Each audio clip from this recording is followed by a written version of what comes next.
And good morning, everyone. Good morning. Welcome to Tuesday. Second day of the work week for those of us who work under that schedule. First day for a bit without Algos. This is going to be interesting. Um,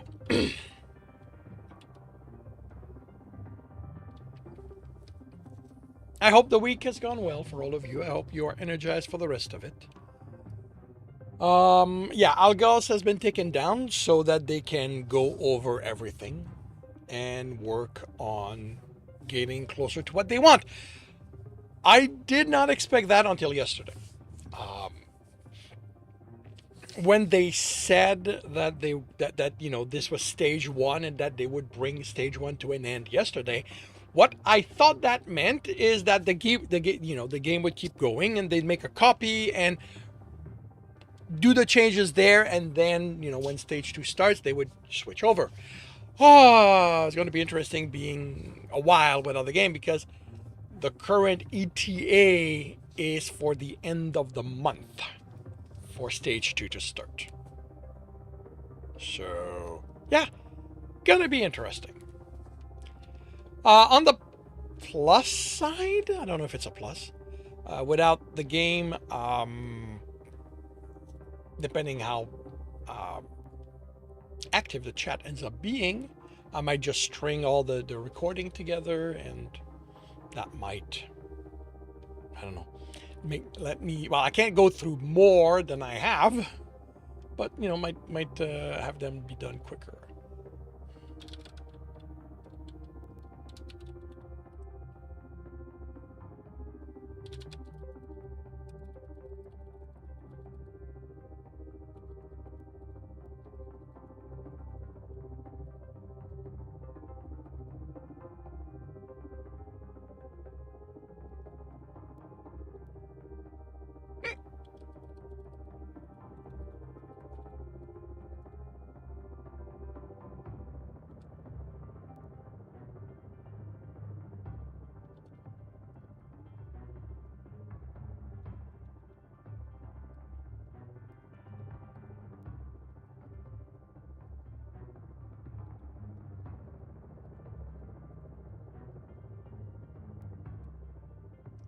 Alrighty.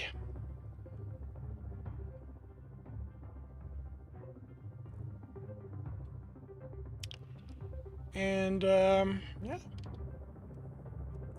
I will get this. Oh wait, no, I need to adjust something first.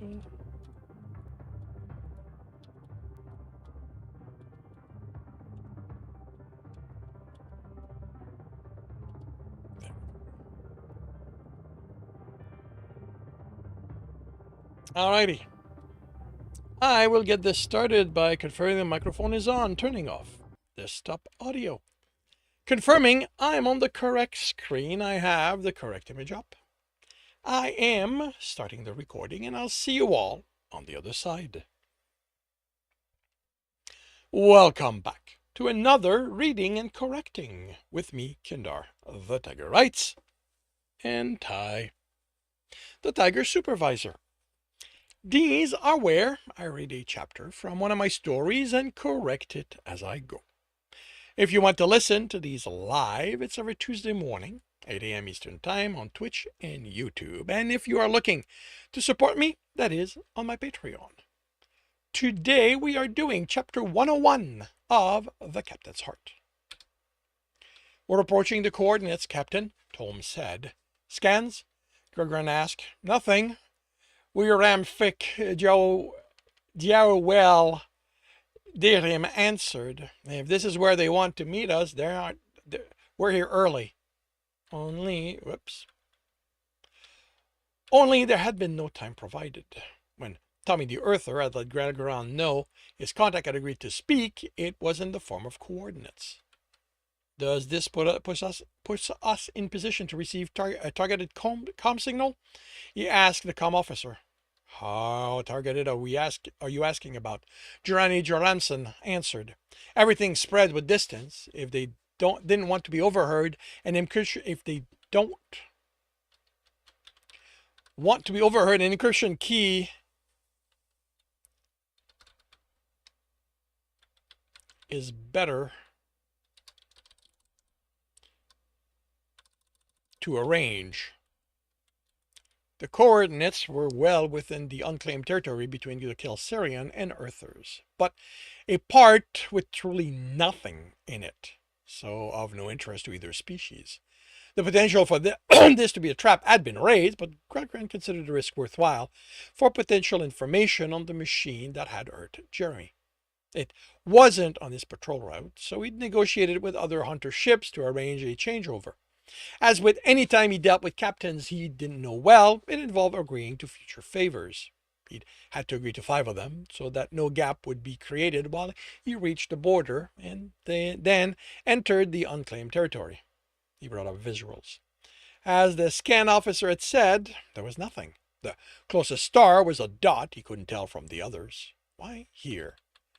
When you say there's nothing, do you mean nothing at all or nothing of interest? He knew enough to know that space was not actually empty. Nothing we'd care to bother with, the officer says. Bring up what scans are showing.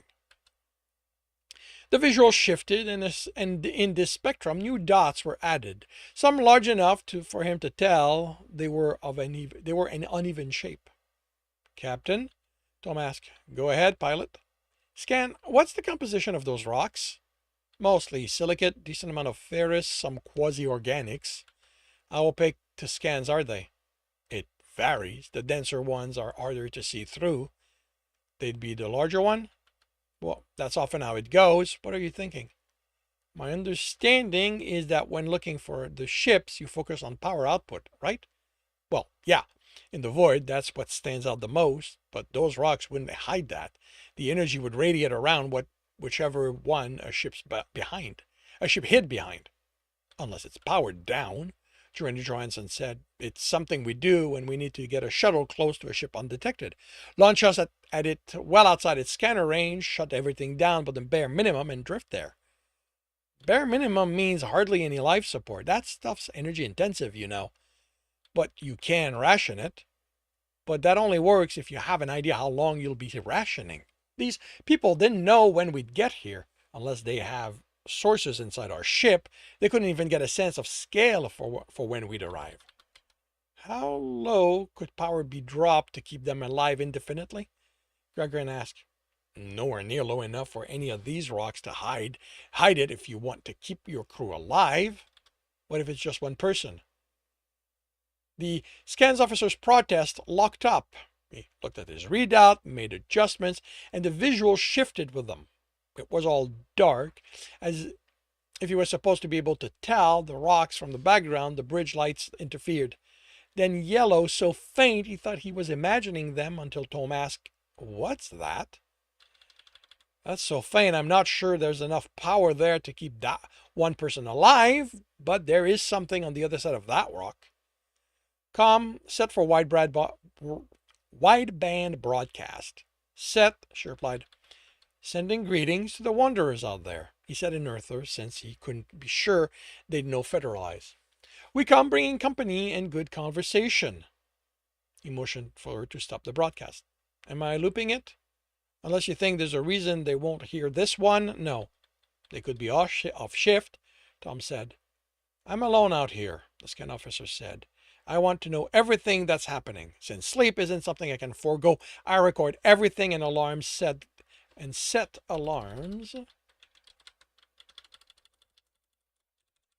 to go off if anything outside the standard parameter set occurs. The standard parameters I've set occur, he smiled. We are well outside any parameter they could have thought to ignore. Or would want to, Joanna Johansson said. How long until they respond? Tom asked. She shrugged. It depends what their intentions are. We're outside their sensor range, aren't we? Gagran asked. At those reading, I doubt their sensors can see through the rock they're hiding, through the rock hiding them. They were expecting someone, but couldn't know if the message had been intercepted. They had exiled themselves from their people, hidden themselves where no one would think to look. Hunter, Johnny Johansson, go join your pack. We'll be taking a shuttle there. He sent a message to her beta to get his pack ready, then one to Zorfel. One investigation and one covered up pack should be enough. Then one of the beta who would, and then one to the beta, who would look after the ship in his absence. Is that wise? The scan officer asked as she left. We don't have any information about them. I doubt that's all they have access to. They could bring up some kinetic cannon when you get in range and shatter the shuttle. I'm sure a pilot will know how to evade something like that. Captain, the pilot said from the cockpit, I'm sending you visuals. I don't think this is what you were expecting. The center of the base shimmered. The target rock appeared with a ship close to it. That's big, one of the hunters said. It stretched nearly from one end to the other from this angle. How come the power didn't register on scan? Another asked. Something that big has to generate a lot of it. Only if it's all powered up, Sirfield said. Pilot, how close to the surface is it? Minus something, it's embedded in it. Crashed? Can't be certain from here, but it'd be my guess. There's no point in touching a rock if you don't have to. Any idea what kind of ship it was? Nothing I've seen before, so I'm guessing an Earther one. What are the readouts? What am I, the Bane scanner? This thing's designed for stealth, not seeing through anything. And even if it had decent scanners, there's no way they'd see through something this large. Can you find us a way in? Gregran asked. I'd rather avoid blowing a hole in it if possible. I see a few things looking like airlocks. Up close, I'll be able to tell if one of them has power. Then it's on you to get in.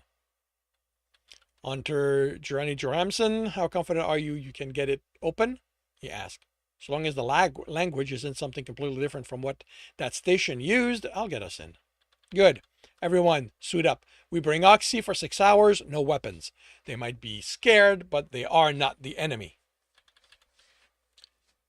Definitely an Earther design, a hunter grumbled. Shining a light around the narrow corridor. Going forward, I respectfully request not to be included in hunts on Earther ships. Noted and refused, Gagarin replied casually. Watching Hunter Jirani Joramson work. In getting the airlock open, she detected a network, and now that they were in, she'd asked for a chance to hack it. Alpha, Patrick said, there is something resembling an atmosphere in here. He checked the tablet attached to his arm, which had a red block next to the breathable, actually.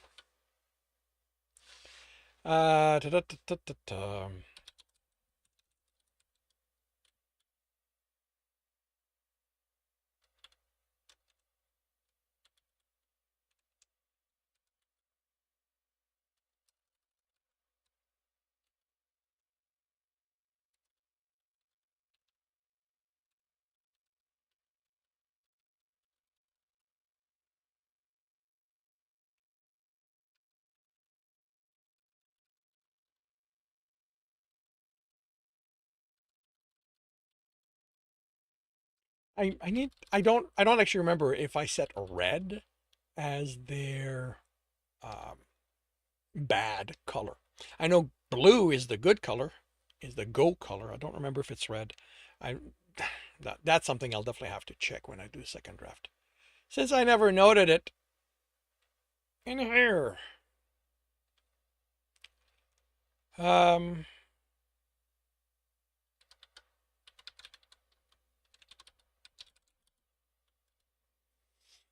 All right, the breathable atmosphere in the small letter on his heads up had a red bar next to it, but his suit only had a fail pass system. How breathable? Not very. Stale. My guess is that the recirculation system has been offline for a long time, like years for something this big. Got something, the hunter exclaimed. Got a power distribution schematic. It confirms just about everything's barely running, but there is something drawing a lot of it somewhere in the center. That would explain how the Bane scanner missed it, Patrick said. The hull and the rock would insulate that. Heat leak at the edge would be what they picked up. Can you guide us there? She asked the hunter. She studied her tablet. Yes. Gagarin looked over the door blocking their way. It hadn't been the first they stepped through, but it was the first closed one. As well as being uncomfortably narrow, the corridors had these doors at regular intervals. Can you open it? No power to it, the hunter replied. We can blow it up, another hunter said. I don't need that. Another said. Did you do a stability scan of the ship? Zorfiel asked. Then let's not suggest anything that could shatter this wreck any further than it is. And doing that would show us as coming with aggressive intent. Gagarin added. There will be a way around this. Peter Batrix, Gagarin asked in a perfect calm. Can we pull air from around us to supplement our reserves? He'd check how much oxy he had, and in 15 minutes it would reach the halfway mark. He'd have to turn them around so they could change reserves. Change the reserves. It's not going to help that much, and it's going to tax the scubbers. Hunter Johnny Johansson, he called on Jernicom. How close are we? Around the corner is where the power is being used. We're almost... She turned the corner. Another fucking closed door. The hunter cursed. There's an addiction back where... This one has power, the hunter said, cutting her off her beta. She opened the side panel as soon as she reached it and connected a tablet to it. In no time, the red light turned green, and then the door slid open, releasing air in the corridor. In! Gagarin ordered. Hunter, close it as soon as we're all in. We don't want to cost him all his oxy. The light on the tablet turned blue before the...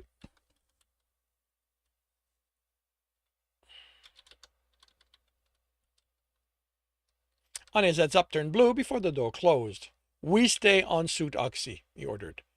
They were in a large room. Its original intent was lost, but someone had repurposed it, or multi-purposed it. Half the room had been converted into a hydroponic system with enough green. The idea of all of it might go toward feeding one person made him sick. This might be enough to see to providing vegetables for all the eateries on his ship.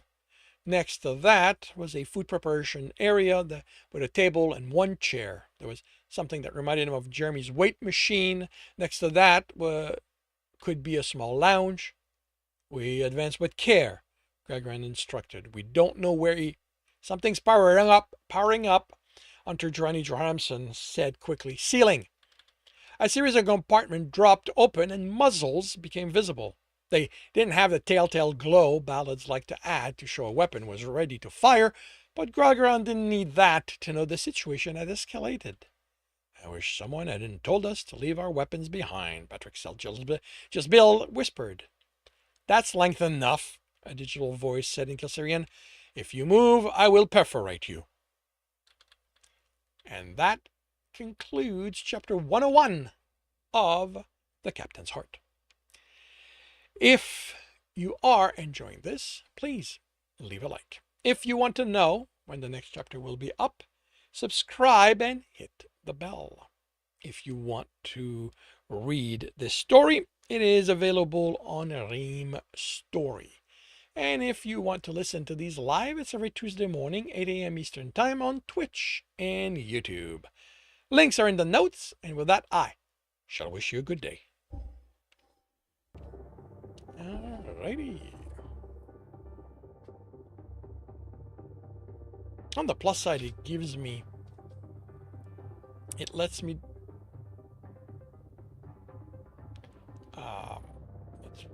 just remove that. It lets me do this without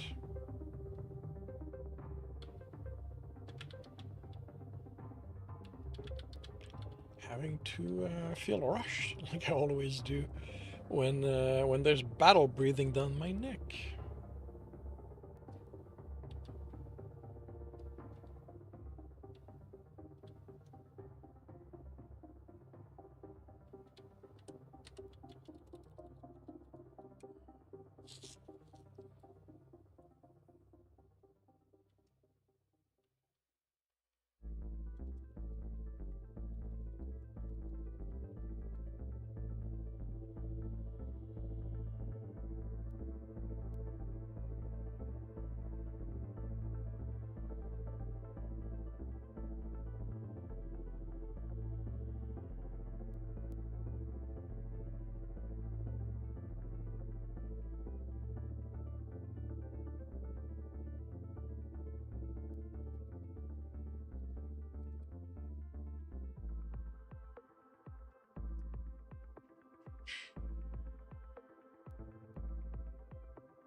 Alright, they've changed that.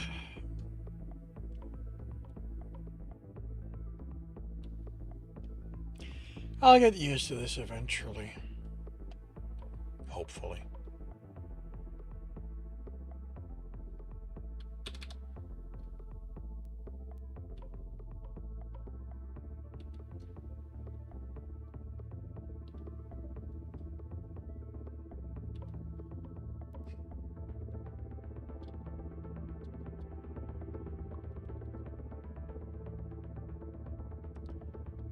And I forgot to.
Dehydrate ourselves.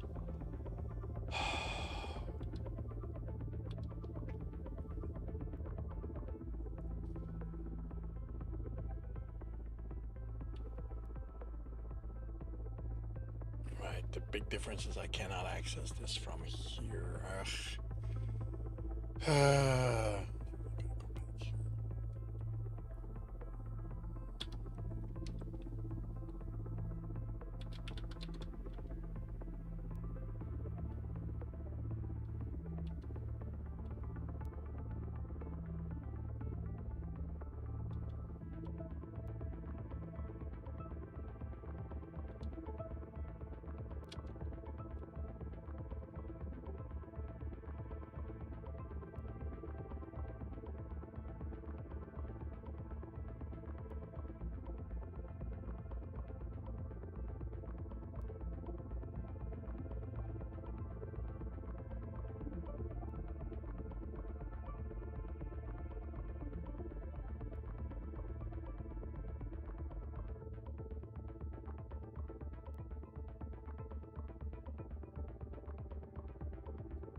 So I have to go through Ream because they've added the ability to join books into series. I will have to take advantage of that. Well, take advantage. I will have to redo to add that to every book. So that, but that's after this. Okay. As things are quiet, I will start the next book, the next chapter. Confirming microphone is on, turning off desktop audio. Confirming I'm on the correct screen, I've got the correct image up. I am starting the recording and I will see you all on the other side. Welcome back to another reading and correcting with me, Kindar, the Tiger Writes, and Ty, the Tiger Supervisor. These are where I read a chapter from one of my stories and correct it as I go. If you want to listen to these live, it's every Tuesday morning, 8 a.m. Eastern Time on Twitch and YouTube. And if you are looking to support me, that is on my Patreon. Today we are doing chapter 102 of The Captain's Heart. Gralgaran heard the readiness of his hunter in the shifting suit material as they prepared for whatever happened next. The offensive array had them well covered, so any act of aggression would have consequences. They would act if he ordered it, or if the situation forced them, but he was not here for violence, and he had the sense this wasn't a response to them specifically, but to any intrusion. The Earther had found refuge in this wreck, had kept himself isolated from everyone. It spoke of someone living with fear, but with that in mind, the array now felt more like the array felt like a reasonable precaution. The array felt more like a reasonable precaution than the act of someone aiming to destroy anything he saw. The heads up still said the atmosphere was breathable, so he carefully raised his hand to grab his helmet, unlock it, and remove it. And removed it. When he spoke, he did so in Earther. I am Gralgaran El Selarhavnir, heart to Jeremy Bradshaw. If it is easier for you, you can use Growler as my name. It is what Earthers have named me. The silence stretched. Yeah, well, who sent you? You gave the spreading branch the coordinates where I'd find you. They gave them to me. Fuck, they got them too. No, they are still hidden. The snort distorted the audio. Yeah, sure. Oh yeah, sure. I'm going to believe you. Was given a human name, Cat. Interview A was given a human name, Cat. How about I let you leave and you tell your human overlords not to bother me? Earthers. Humans! We're fucking called humans. You'd think that after they took over, they could at least have broken you of that fucking bad habit. No one has conquered anyone. A door on the other side. The message was from Zorfiel. My pack can rush it. 3 are certain to make it. We can find and take the Earther down. Oh, sure, that's exactly what they'd tell you to say. Not today. He wouldn't send anyone to their death unless it was the only option. I'm here for Jeremy, my heart. I'm here because after months of work, just thinking about me sends him into paranoid panic. I'm here because you've hinted to Tommy, the Earth human, that you had information on the technology that hurt him. Please, I need your help. I'm on the same ship as him, and it feels like we're on different planets. I need to have him back in my life. The silence stretched so long, Gregorian closed his eyes. If you intended for me and Jer to happen, if you aren't just messing with us, now would be a good time to meddle, just Billiam. Imploring was probably a bad idea, but she'd started this. Not just when she brought the two of them together, but all the way at the start when she separated the hearts. Movement came a second before the hand grabbed the end of the door at the back and pulled, moving the door into the wall. Yeah, I'm going to leave it there. The Earther who stepped out was male, fit. Wearing overalls that had seen better days, he held a gun but pointed it at the floor. His hair and beard were black mixed with gray. He read wariness off him, but that was it. He couldn't trust that the cues he'd learned to interpret from Jeremy carried across his entire species. Older, graying in the fur indicates that in male Earthers. The weapon isn't part of any file we have on their combat capabilities. I can't give you a threat assessment on him other than he is already pointing too many weapons at us. Gregorian nodded to the array. If the male had stepped out of hiding, it had to be a sign of progress. Oh, right. Sorry about that. He took a remote from a pocket, then the array was back in the ceiling. He raised the gun. But before you get any idea, I'm a very good shot, so you all stay where you are. Good. Now,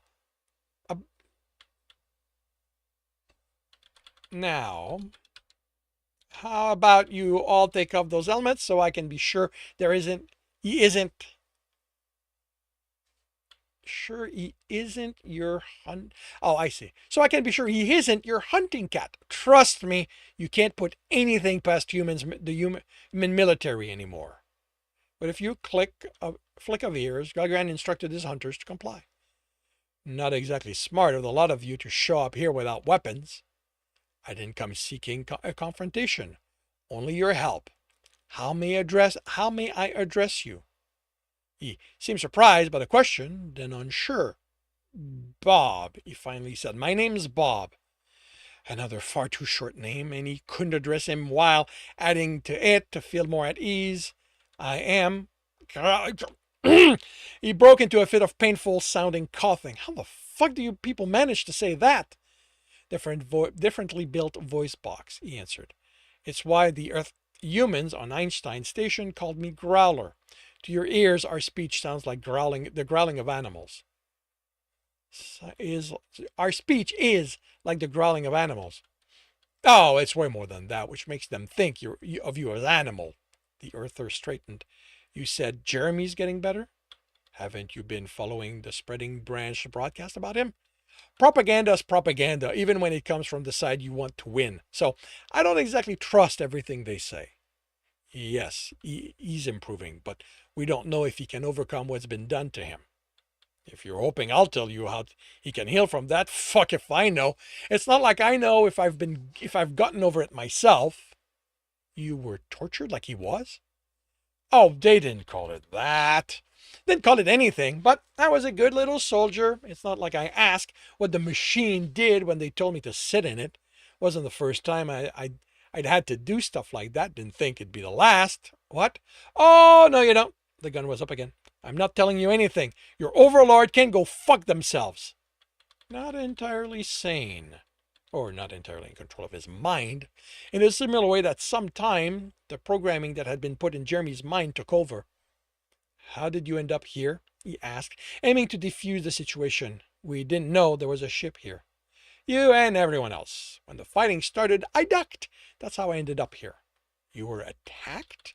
We attacked them. Well, the others went to war. I couldn't make sense of anything. So I put my head between my legs and pretty much kissed my ass goodbye. I was surprised as fuck to still be alive when the quiet returned. We tried to maneuver the ship, but I know sensors. Lenny was a cook, Isabel a mechanic, and Fred could make you laugh like no one else could, but she couldn't pilot this thing either. There are others here? He narrowed his eyes. What's your interest in them? He frowned at the gun in his point at the gun he pointed at him, but didn't lower it. Do they need help? He snorted. They're way beyond help. The crash wasn't particularly fast, but this piece of shit had momentum. Fred got stuck behind bending beams, and we couldn't pull her out. I fucking wasn't going to stay there and watch her get crushed. Lenny blew his brain out a year into us being here. Isabel, no idea where she went, only that she's not on this wreck anymore. Do you need help? Nah, I'm good. I get good reception out here, especially with the band compressor and whatever else Isa left me before she went away. Can you help Jeremy? I don't know. Can you try? This is where they did it to you. Did the machine survive the crash? Better question you should ask if it survived Lenny. He was not a fan of it, considering what it put us through. He destroyed it, I'd hope. Yeah, took a plasma cutter, plasma, as plasma. That's going to be flipped. As a plasma cutter to the thing and didn't stop until it was slag. Fortunately for you, it's not like there was only one of those cursed things. Come on. He raised the gun. Just him. Don't the rest of you get any funny idea? You stay, he told his hunter. Alpha? Zorfiel said in Earther. I have to protest. We don't know what or who else is here. I trust him. In air code, he said. Deactivate weapons. So you rest. I doubt we'll be long. She still wasn't happy, but nodded.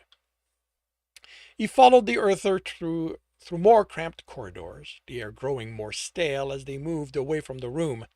Before he grew worried, the indicator was still blue, the Earther shouldered the door open. This is where they did it to me. Lenny's was in a different medical bay. I don't know why I didn't tell him about this one. No, I didn't. I know. Didn't trust him. Didn't trust the bastard. For all I knew, he was a plant, so I wasn't telling him anything. Narrowed his eyes. You're not here because they sent you, are you? I'm only here because of Jeremy. The machines were spread over the floor. They resembled what Jeremy had been in, only in that they were attached to seats. 5 of them, although he had no way to know if the damage they'd endured made them useless to him. The Earther relaxed. He's lucky, he whispered. He found someone. Unless you've given up the hunt, you can find your heart too. I know where my heart is, he snapped. He tapped his chest. It's right where it belongs. Gralgaron kept himself from explaining. Unless the Earther had studied Kelsiran history, he wouldn't know what he meant. Can I write one? Hey, it's your mind you're putting at risk touching those things. But if you're considering sitting in one, tell me and I'll kill you first. It's a lot less painful than going through that. He chose the least damaged one, then looked it over, trying to make sense of what he saw, but it would be for his experts to disassemble and tell him how it worked and how they could help Jeremy. But he needed to arrange it so they could come here and take it. With the way the Earther's mind wavered, he might shoot them even after agreeing to let them study it. His ears folded back, just from contemplating his idea. Okay, his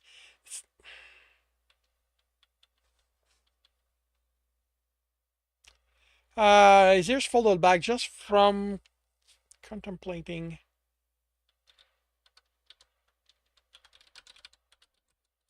the name.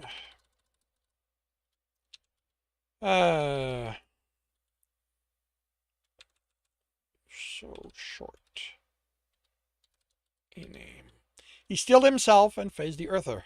Tell me, Bob, how would you feel about getting off this wreck? And that concludes chapter 102 of The Captain's Heart. If you are enjoying this, please leave a like. If you want to know when the next chapter will be up, subscribe and hit the bell. If you want to read this story, it is up on Ream Story. And if you are looking to listen to these live, it's every Tuesday morning, 8 a.m. Eastern Time on Twitch and YouTube. Links are in the notes, and with that, I shall wish you a good day. And welcome to the stream. ACR. Well, I'll go with white until you tell me otherwise. I hope you're doing well. Cute supervisor. Yeah. Slave driver, but cute. Great writing. Thank you very much. This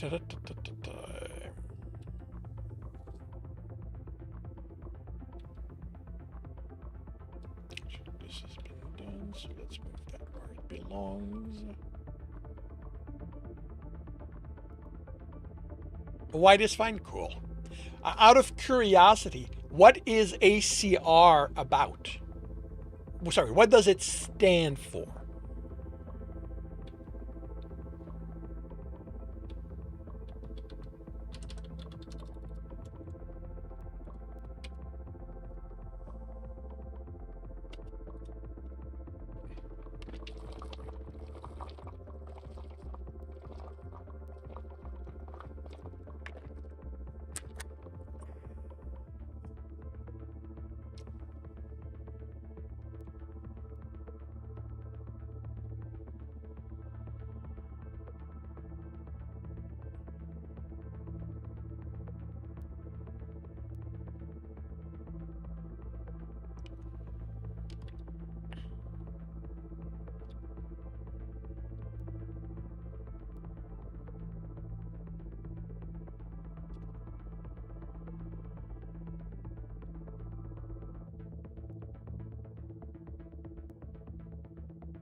It is meaningless. Not a native English speaker. Been stupid using this name for. I don't know if you are aware, but my understanding is, well, you can change your Twitch name if you want. I think you can do it once every 6 months. But, you know, if you want to change it, you are able to.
Uh, Becky Shaw. Becky Shaw, Beckish Hawk. Cool. You don't use Twitch very much? That's fine. I mean, I'd been using Twitch for a few years before I found out. And the only reason I found out is that I wanted, I was contemplating creating a brand new Twitch because I wanted to have the Tiger Rights as my handle. Well, technically, I wanted the writing Tiger. But that, for some reason, was taken. So I figured I would go with the Tiger Rights, but I already had a Twitch under a different name, and I don't remember if someone told me I could change my name or if I just, went looking and found it. But yeah, like I'd been on Twitch for years, and I was a regular user of it.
And just started reading my novel, these days. Cool. Which one are you reading?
Inheriting the Line. Finish book 1 to 3. Cool. Where did you buy them? Or are you reading them on a site?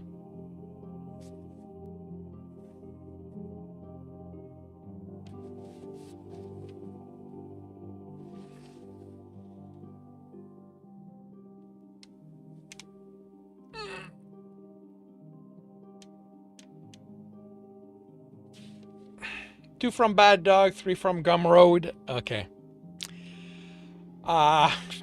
When you're ready for book 4, let me know. Gumroad took down the site, locked me out because the book breaks their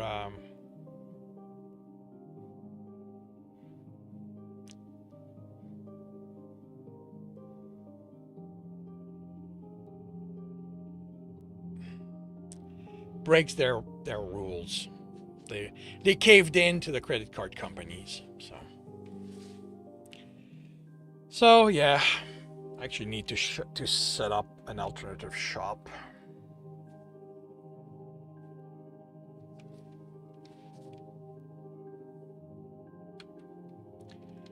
Alrighty, I will start on. Yeah.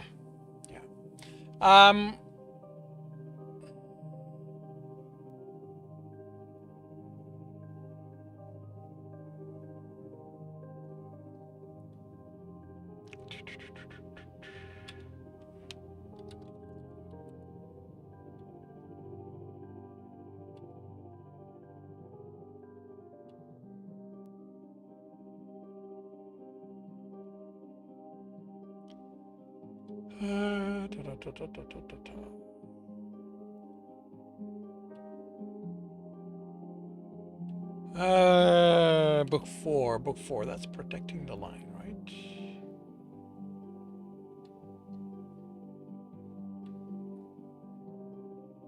Yep.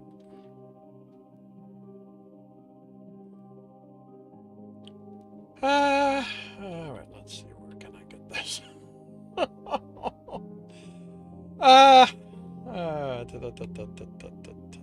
Link pages. There we go.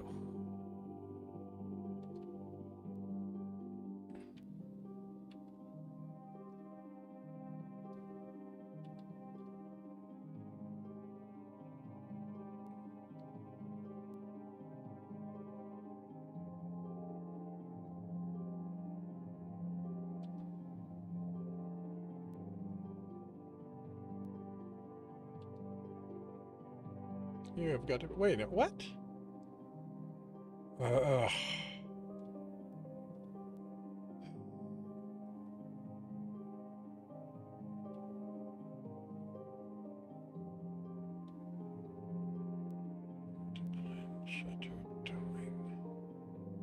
Trustless.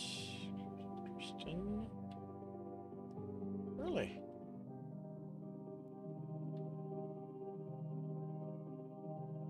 Huh. Okay.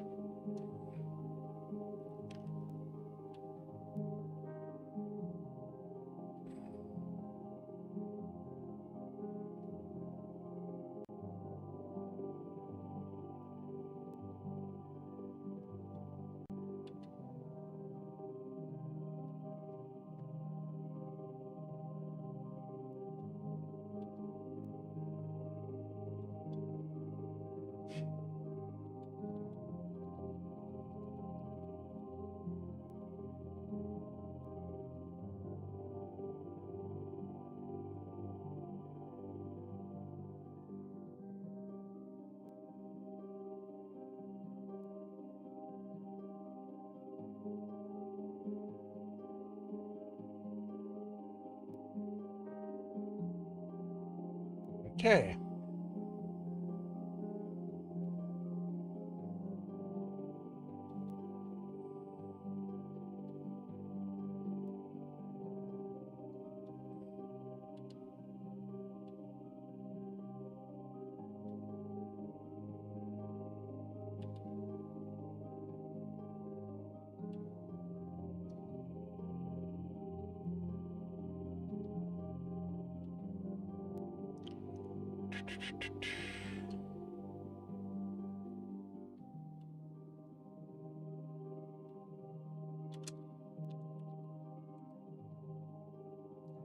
I have whispered you the link to book 4. And when I've rebuilt an official page to where the book can be bought, if you want to give me money at that point, you are welcome to deal with that. I figured you should not have to suffer for stupidity. So, but yes, all right. So I am going to start another chapter. Well, no, this is not on you. It's on Gumroad. It's on stupid stuff. It's life. So, but it is sort of prodding me to do something I've been meaning to do, because Patreon kind of now has a storefront kind of thing. So I have to get on that, and this is acting as a prodding to do that. But yes, I will start another chapter by confirming the microphone is on, turning off desktop audio. I will confirm I'm on the correct screen. I have the correct image up. I am starting the recording, and I will see you all on the other side. Welcome back to another Reading and Correcting with me, Kindar, the Tiger Writes, and Ty, the Tiger Supervisor. These are where I read a chapter from one of my stories and correct it as I go. If you want to listen to these live, it's every Tuesday morning, 8 a.m. Eastern Time on Twitch and YouTube. And if you are looking to support me, that is on my Patreon. Today we are doing chapter 103 of The Captain's Heart. The Captain's Heart. Jeremy had worked out they'd reached their destination not through an announcement. The captain didn't usually broadcast information about the hunts, but by the increase in power usage throughout the ship. It had initially taken him by surprise. The previous times the ship had stopped, there had always been a drop in it. I don't need to. I have power usage. So a drop in it. Then he remembered those previous times had been at stations, and this was out in the void of space, where during those stops, people who didn't have to work could exit and pass the time there. This time, they needed to find their leisure on the ship, and with not having to go anywhere, he expected a good number of the crew didn't have to work. The increase was nothing that would stress the civilian generator, but it was enough to register on his board. He calibrated the transfer to level out the demand. It also explained why everyone in engineer worked. Technician Jeremy Bradshaw, the engineer said as he finished the calibration. You are in charge of engineering. All right, I'll get right on that once I'm... What? He looked over his shoulder, but the engineer was already in the hallway, hurrying. Looking at Prateros only got him stunned confusion. The confusion was repeated on everyone, and Turek wasn't present today. He'd be part of whatever hunter work needed to be done. Just what did being in charge mean here? He knew what he'd do if this was his lab, but the engineer had his own ways. He considered asking the engineer what he wanted him to do, but a technician trusted the engineer to know what he was doing. Except there was something he needed to know. Is there anything that needs being done? He put the tablet away as quickly as he left. He put the tablet away. Different paragraph. As quickly as he'd left, the engineer would respond when he had the time. Okay, so he was in charge. He looked around. They were still waiting on him. Back to work, everyone. The power isn't going to behave just because the human's been left in charge. Let's make sure no one is inconvenienced doing this during this downtime, shall we? If you need assistance, I'll be at my board." And what was he supposed to do when the next shift started and the engineer wasn't back? It turned out, and this made sense, that the shift where the engineer wasn't on duty had a lead technician. Basically, the same as the others, but with permission to contact the engineer without expecting to be screamed at. It had let him leave without worrying about abandoning his post, which meant he now had to get ready for his next challenge. He looked at the Calcarians surrounding him, and his uncertainty was reflected on the 6 young face. "I'm not sure about this," he told the man standing just off the mat. His trainer, being a hunter, was busy with the reason they were out here. "You have been training for over 6 months now, Hunter. Hunter Brelendrirano Carotirecfrem thought it time to evaluate you in something closer to actual combat. I don't want anyone to get hurt." He'd taken on his trainer in their last session, and she'd admitted he had surprised her with how long he'd lasted, and she knew of his higher stamina. "The young ones are trained. With them, it's about learning to work together to take down a stronger opponent. Now, remember everyone, no claws. This is about taking the earther to the mat, not eviscerating him."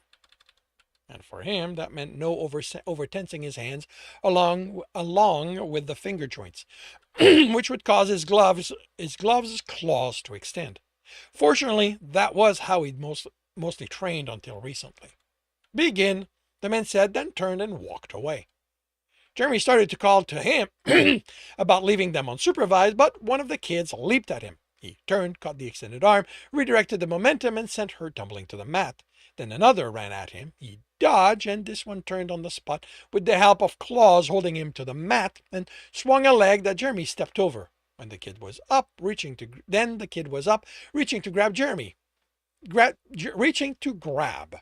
Jeremy did the grabbing and pulled him, then held him against his body as the boy struggled for the seconds it took to finish exhausting himself. He lowered the kid to the mat and stepped away in time for another one to come at him and almost distract Jeremy from our partner moving to flank him. He dodged her, tripped him, then 2 more charged, only to bump into each other and trip themselves. There were actual growls exchanged as they got to their feet. Then the attention was back on him, ears and eyes flicking. A glance over his shoulder showed him his first attacker had regained her breath. "Together," the kid said, glaring at the one next to him. "Apart." The other one moved 3 steps to the side and smirked. Then they came at him. He had no chance, especially after a 4th joined him and tackled him at the knees. He'd been worried when he'd fallen back on her, but as soon as he rolled off, she got up, filled with pride. "Good," the man said, back at the edge of the mat. "You, on the other hand, need to be more aware of your attackers." "This isn't what I signed up for," Jeremy said, getting up. The man shrugged. "It is what I've been instructed to do." He smiled. "You are welcome to have Hunter Brelendrirano Carotirecfrem come and tell me otherwise." "Do you enjoy telling others to do stuff you know they can't do?" He tilted an ear. "I instruct cubs. If they can't do what I tell them, it's because they don't know themselves as well enough yet." "Did you just call me a cub?" "Can you do what I told you to?" "She's somewhere doing hunter stuff. It's not like I can begin." And Jeremy was busy dodging overly enthusiastic kids who delighted in coming at him from all sides until invariably they brought him down. "Okay," he told the technicians in engineering. "The engineer isn't back from wherever he went to yesterday, so we're going to continue as yesterday. I'm lead technician, and we make sure no one is inconvenienced by power disruptions. If there's something you don't know how to handle, I'll just call for me and I'll help. Let's get to it, everyone." "Okay," Jeremy said between bites. "One of you has to explain the looks you've been giving me all morning." He pointed to Pertiros with his fork. "How about you, my friend?" The act attracted attention from the passing Calcarian. He'd had to explain too often what a fork was, and now, if someone didn't know, they could go ask someone else. Prateros looked at the other technicians at the table, but they didn't volunteer in his place. You are acting like the engineer. He left me in charge. He didn't say to be him.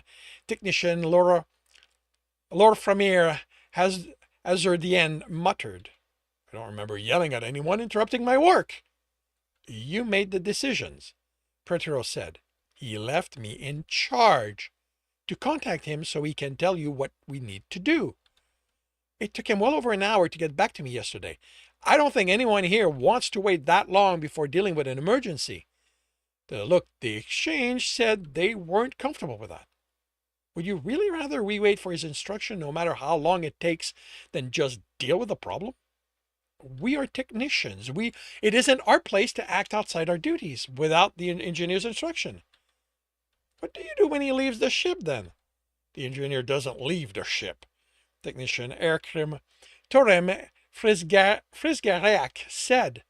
I'm pretty sure he isn't on the ship right now, Jeremy countered, and the looks he got in response said how unusual that was. What could be going on that would take the engineer off the ship then? You know, the man said, casting a shadow over Jeremy. Someone might get ideas finding a nice-looking body stretched out on the sand like this. Jeremy gave Xenial the finger without opening his eyes, and the man chuckled. He had thoroughly explained the cultural significance of the gesture the first time his friend had pushed his luck. He dropped onto the sand next to him. How are you holding up? The last time you tried coming to the reservoir didn't go all that great. The programming's at the edge of my mind, waiting for some idiot to make an unwanted advance so it can sound the alarm and send me running off. Unwanted? I see. So if I were to... Don't! He focused on building the containment chamber in time with his breathing, ready to wrestle the programming for control of his mind. Sorry. You didn't ask any of us to come with you. Pretty much everyone's busy. Turek's still off the ship, so is Alexiana Karan. Oh, like he'd ever come here and relax. That man's the ball of nerve that needs to be forced to a bed to enjoy himself. Speaking from experience? Yes. You two friends? I still use his full name, so less than you. Jurani Juremson at Atarekna and Skariv Durgan are also busy with what's going on, and Leah Tergrobar rescheduled my appointment today, which is how I found the time to come here. You didn't contact me. Xenial said matter-of-factly. Neither did I contact Prateros, although with him it's because I see him every day at work and you're the quartermaster. Figured you'd get pulled into whatever's going on, too. I do not get pulled into anything. If I do something, it's because I want to do it. Or your namesake tells you to. Oh, he never bothers tells me anything. He just meddles and I have to go along with it. Don't you know why you're here? Why we're here? Who we don't know, don't care. Really? His friend sounded dubious. I'm not a hunter or someone who needs to know. He opened his eyes and looked at Xenial. Or someone who pokes his nose in stuff that doesn't concern him. If I go sniffing after something, it concerns me. But, yeah, I have enough to do, especially with the engineer busy. I don't know that one. Xenial. I don't know that one. What the hell? I don't know about that one. Xenial said, but don't you want to know there's another Earther on the ship right now? The programming latched onto that information so fast, proclaiming ally, rescue, run to them and escape, that Jeremy forced himself not to move. He was confident that person had nothing to do with what he'd suffered, but he'd stay as far as he could. He didn't trust the programming to make him do something. He didn't trust the programming not to make him do something stupid if they met. And that concludes chapter 103 of The Captain's Heart. If you are enjoying this, please leave a like. If you want to know when the next chapter will be up, subscribe and hit the bell. If you want to read this story, it is available on Ream Story. And if you want to listen to these live, it's every Tuesday morning, 8 a.m. Eastern Time on Twitch and YouTube. Links are in the notes, and with that, I shall wish you a good day. And I'm back.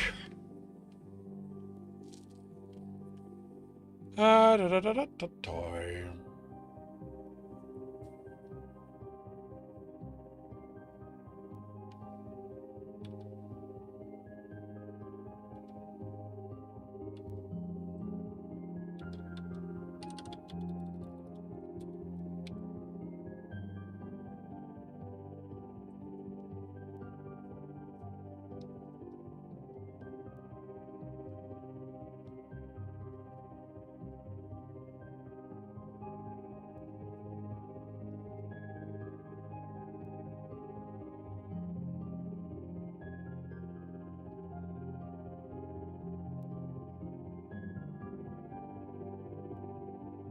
Okay, that is done.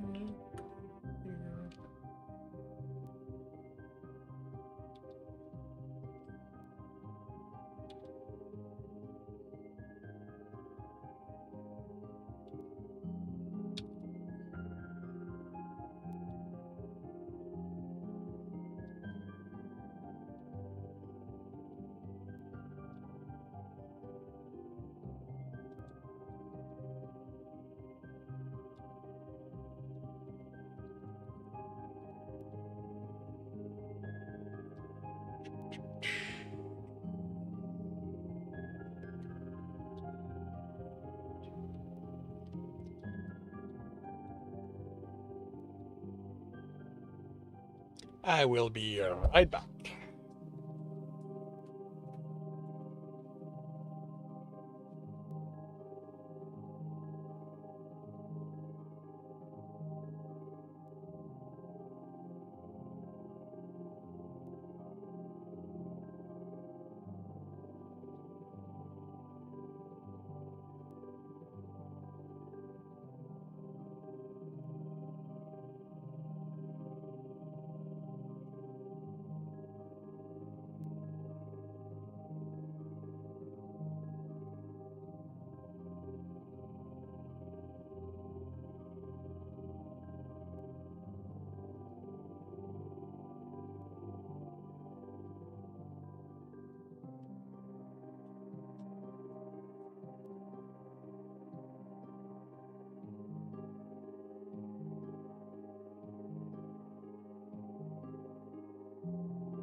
Thanks for the book, Drum Up. Oh, very cool. Thank you very much. Up a steady platform where you can purchase your novel, get back online. Well, as I said, Patreon has a system like that. I just need to set it up. And because I am very set in my ways, I don't do changes easily. So I've known about it for about a month now, and I've been kind of telling myself I should do it. I even checked with my supporters on Patreon if they thought it would be a good idea, and they went, "Yeah, yeah, you know what? It's probably a good idea." And honestly, until Gumroad locked me out, until Gumroad stopped, I could always justify, well, I don't need to do it. People can go there and stuff like that. So yeah, today I'm busy, I'm doing this, and this afternoon I'm writing, but I will definitely get on that ASAP.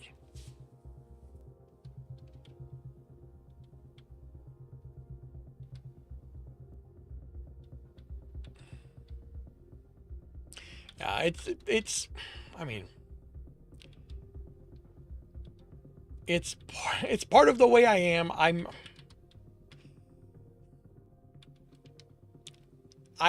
you know, I could come up with 20 excuses, and that's just what they would be. They'd be excuses.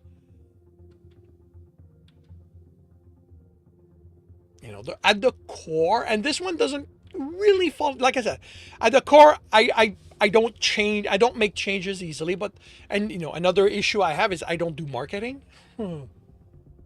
I despise marketing.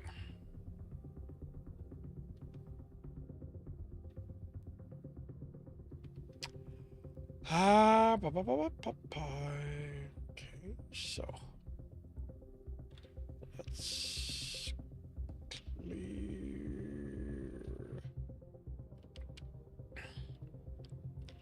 And as I like saying, I suck at marketing, and I've got the lack of sales to prove it. Now, yeah, this is one of the areas where I would really benefit from having the money to be able to hire someone, but I don't have the money.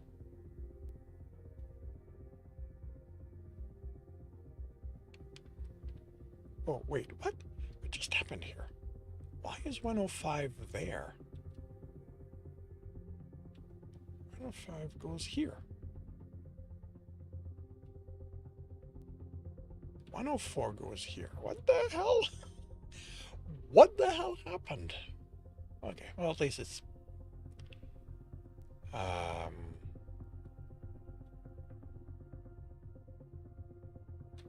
that goes there.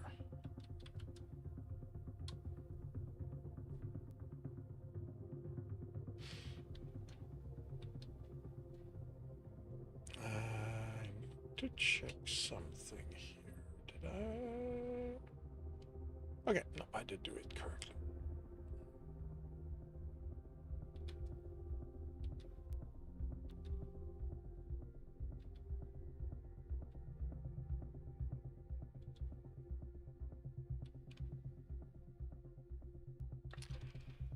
All right, so Captain's Heart is done. Let's move on to Stepping Wild.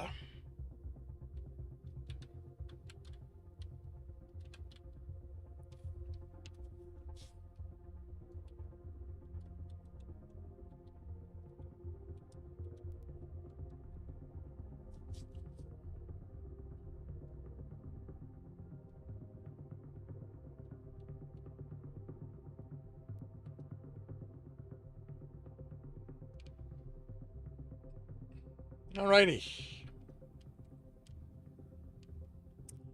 I will start on another chapter by confirming the microphone is on. Turning off desktop audio. I will confirm I'm on the correct screen. I have the correct image up. I am starting the recording, and I will see you all on the other side. Welcome back to another reading and correcting with me, Kindar, the Tiger Writes, and Ty, the Tiger Supervisor. These are where I read a chapter from one of my books and correct it as I go. If you want to listen to these live, it's every Tuesday morning, 8 a.m. Eastern Time on Twitch and YouTube. And if you are looking to support me, that is on my Patreon.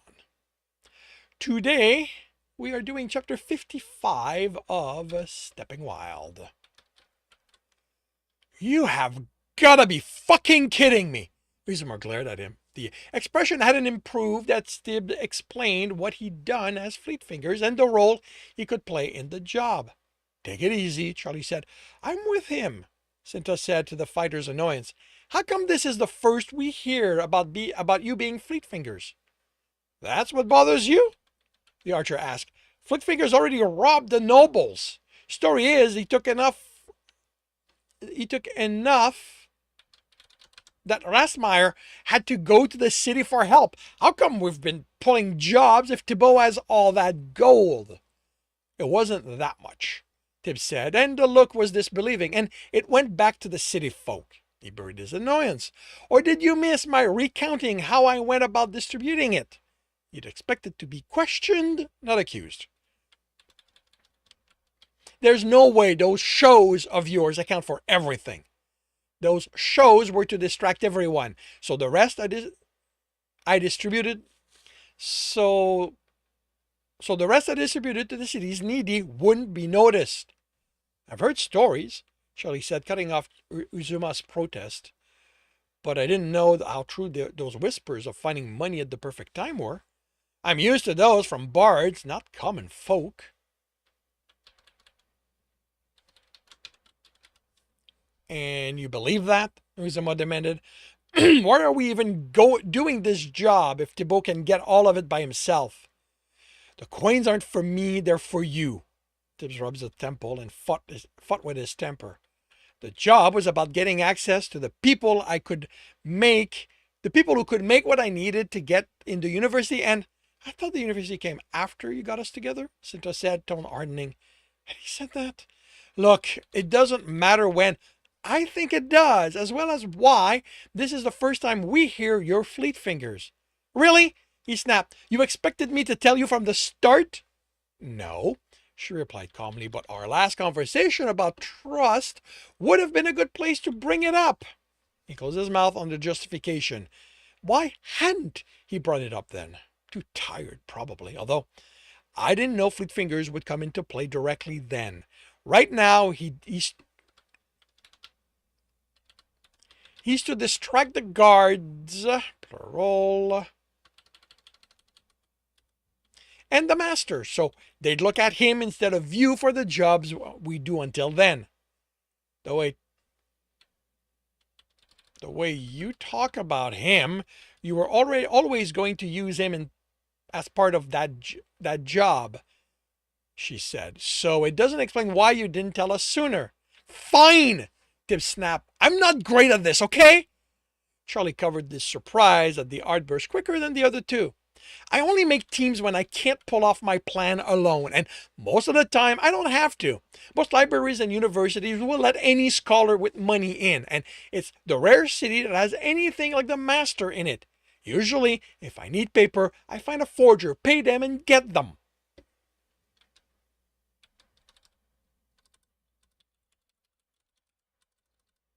With clothing, any tailor will do. So it takes good coins, but I can always get that on my own. Here, I needed something completely different. So I needed people with information and who didn't care for the master.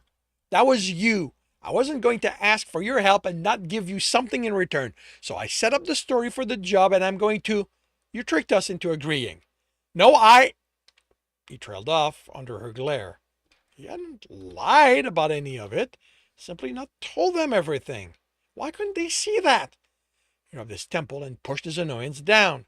He wasn't going to resolve this by yelling or giving ultimatums, no matter how tempting it was to say. No matter how tempting it was to say, do it or I'm leaving. He wasn't the one who needed the job. It was for them. Well, if it was for them, there was a simple solution. We don't have to go through with this if you don't want to. We don't have to go through with this if you don't want to. Now, slow down here, Charlie said. We didn't say anything about not wanting to do this. Uzuma snorted and the fighter glared at him. I agree with Charlie, Cinta said. This isn't about us walking away, but do you see how difficult you've made this by not being upfront about everything? Not glaring at her in surprise was hard, as was not pointing out this was exactly how she'd went about getting every coin in her purse. He shook his head to clear the building annoyance. How about I leave you to talk it over? Tell me your decision tomorrow. He ignored Charlie's annoyed look as he turned and left. He'd never considered this, but he was coming to realize there might be situations where reading letters nearly too small to be legible was relaxing. At least here, his headache had cleared.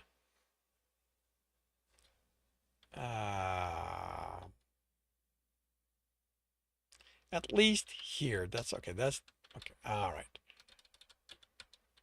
That's a continuation of that. That's a new phrase. At least here. His headache had cleared as soon as he'd left the others to dress appropriately for his research. The annoyance at their childless behavior had stuck around, only going away once he'd buried himself in reading. Not that he got much of use. There had been the... Really? It helps if I correct something correctly.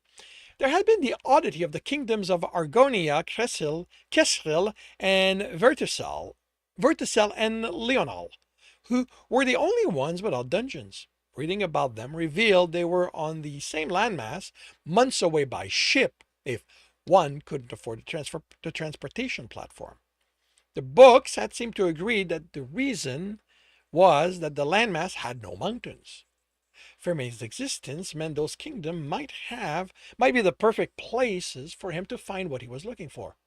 He couldn't stop to shudder at the idea of stepping on board on a boat for that trip.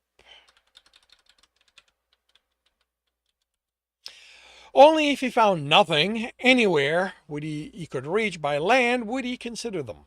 Maybe he could trick his way into one of those kingdoms by hiding in a crate. Into one of those kingdoms.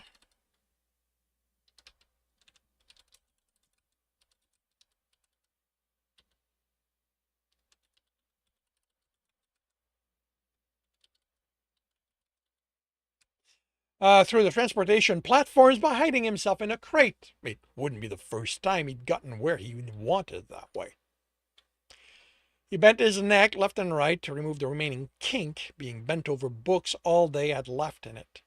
He was back in common clothing and heading for a shop he'd come across while searching for markets for fleet fingers to appear in.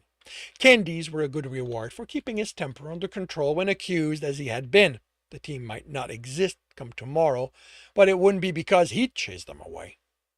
He paused in exiting the candy shop, enjoying the sea breeze she sold, and frowned. He located what bothered him in the woman speaking with an artisan outside the leathersmith shop. Her leathers were good quality, but it was a strip of metals he sensed under it that caught his attention.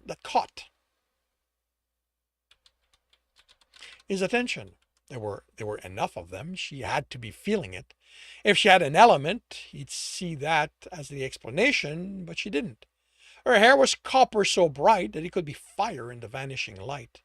She pointed to the roof, posture insisting, and curiosity made him etch air to bring the conversation to him. Nothing. The artisan said, I was working. I heard the commotion. By the time I stepped outside, everyone was running, chasing queens on the ground. He sounded unimpressed by the action. Then what did the others say about him? How did they describe him? She asked. He lowered her estimation of her age. She might be no more than a girl, in spite of the training she clearly received. I do not traffic in gossip, the man replied, annoyed. A man dressed in green is what I hear. Find the guards and ask them if that finger's character is of interest to you.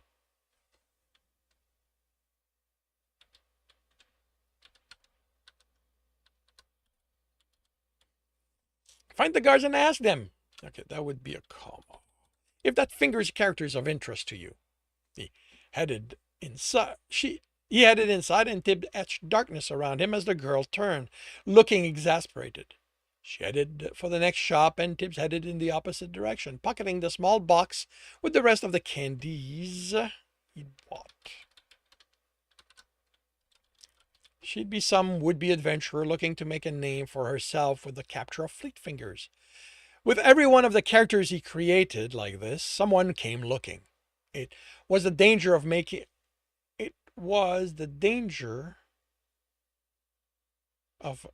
them so okay. It was the danger with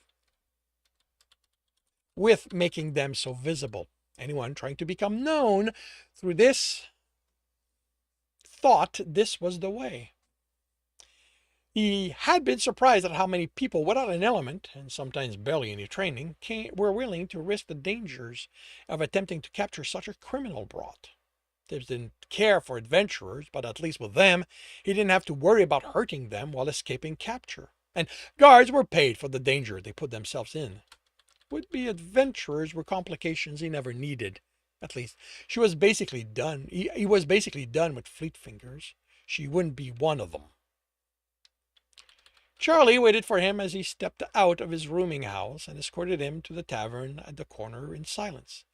The other two were seated at a table. The fighter pulled a chair for Tibbs before sitting opposite him. We're still doing it, Charlie said, and Tibbs looked at Uzuma. Of the three, he'd expected him to outright walk away. The archer looked uncomfortable. Look, I overreacted, but you gave me reasons. You lied about why you brought us together. You lost me after I said I was staying by you, and then revealed you'd lied about something else just because it was convenient. Maybe dealing with lies is normal for you and them, but he snapped his mouth shut. Tibbs was surprised at the thought Uzuma put in it. From what he'd seen of the archer, he expected him to be the kind to act and never think too deeply about the whys.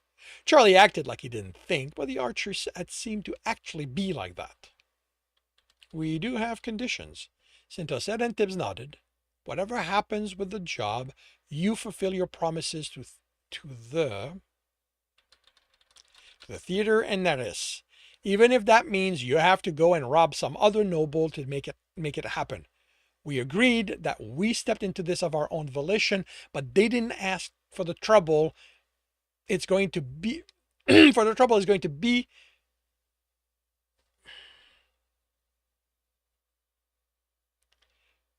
they didn't ask for the trouble that'll come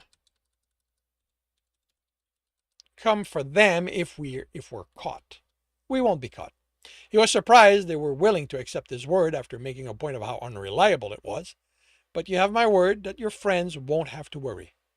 Just in case you aren't taking us seriously, Charlie said in a dark tone Tibbs hadn't heard from the man before, I'm going to make sure you keep your word. I'm going to make sure you keep your word. I don't care if you think you're so much better than me. You screw Naris over and the abyss isn't deep enough for you to hide in from me. Do we understand each other? Tibbs nodded. And with the job still on, there was work that needed to be done. And that concludes chapter 55 of Stepping Wild. If you are enjoying this, please leave a like. If you want to know when the next chapter will be up, subscribe and hit the bell. If you want to read this story, it is available for free on Royal Road. If you want to read ahead of that and support me in the process, that is on Ream Story where it's a good dozen chapters ahead. And if you want to listen to these live, it's every Tuesday morning, 8 a.m. Eastern Time on Twitch and YouTube. Links are in the notes, and with that, I shall wish you a good day.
It's night here. You're gonna lay down, enjoy your book. Wish me a good day. Thank you very much. Have a good rest of your evening, rest of your night. Enjoy the book. Thank you very much for dropping by and keeping me company.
Alrighty.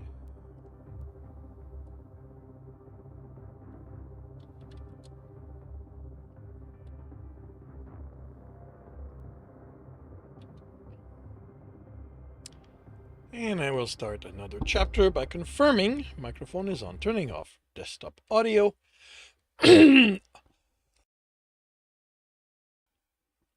Confirming I am on the correct screen. I have the correct image up. I am starting the recording and I will see you all on the other side.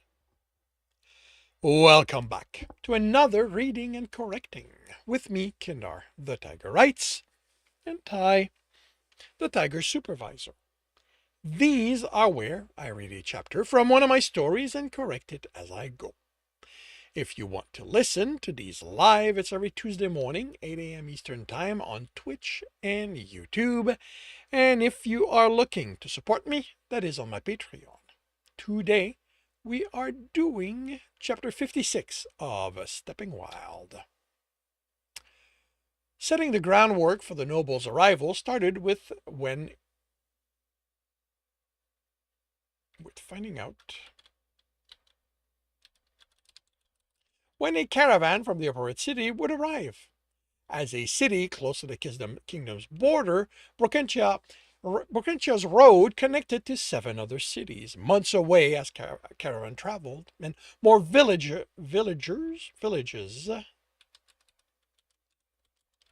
than Tibbs could count along those routes.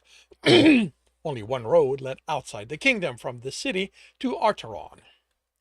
Because of the routes Sinta had decided they would have to travel to reach Brokentia, they needed to come zenithward. That meant their caravan came from either Shimmercross or Valenmur. Since Thibault knew names of caravan masters as reference, Tibbs went to the office dealing with them, inquiring which caravans were on their way and where they headed. As an afterthought, he asked where they came from. This way, he found out Basil Mallet would arrive.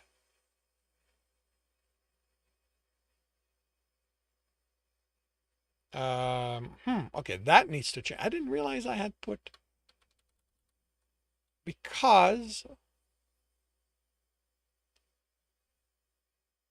I give her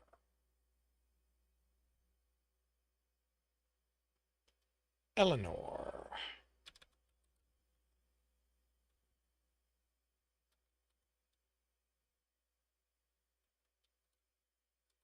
I'll keep the last name. He'd found out that Eleanor Mallet would arrive 3 weeks hence, with the last city before Brokentia having been Valenmur. With that information, Naris crafted letters that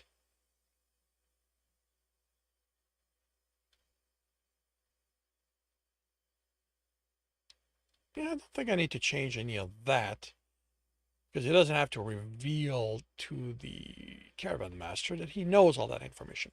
With that information, there is crafted letters that inform the city's noble of their pending arrival, of the pending arrival of Lady Rabiria Holomer and her man, Lord Tiran Holomer. You know what?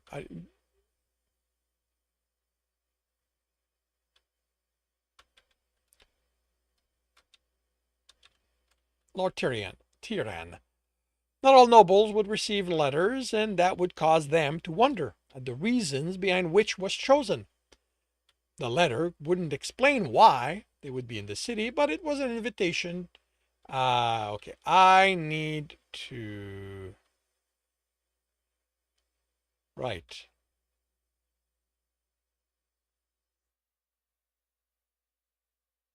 Because this acts.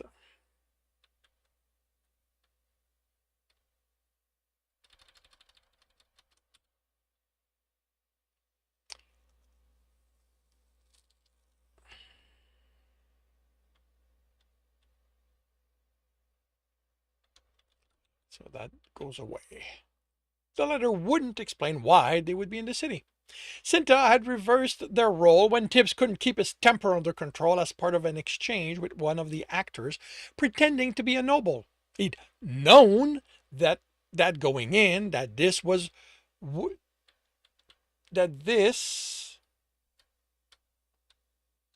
nothing more than practice for dealing with the city's high nobles. But the sneering and barely veiled insults had brought back memories of dealing with the nobles of Craggle Rock and older ones of watching them use the people in his street. It hadn't come to blows, but only because the actor had realized Tibbs was no longer playing and backed off. So now he would be the meek man to the fierce Lady Olamere. He would still be on the receiving end of Noble's barb, but they would reserve their worst for someone with the potential the potential to threaten them. As part of preparing for their arrival, the team pulled two jobs to gather needed money to lease a home worthy of the noble he and Cinta would pretend to be. He'd wanted to go smaller and one at the edge of the nobles. He'd wanted to go smaller and at the edge of the noble's neighborhood. He'd explained that as nobles would no longer flush with coins, it would be the reasonable decision. She'd insisted that nobles in their situation survived on the impression they made, so they'd risk ruin to do their stay right. If it worked, other nobles would rally to their help in hope of building future connections. He'd reelected because ultimately cons were her field, and this was clearly one of those to him. On top of the coins for the house, they had to furnish it. Then hire servants for it. Then came having to bribe the bureaucrat to add Noble's name to the arrival record of the caravan, and they'd have to pay the caravan master to state the same if asked.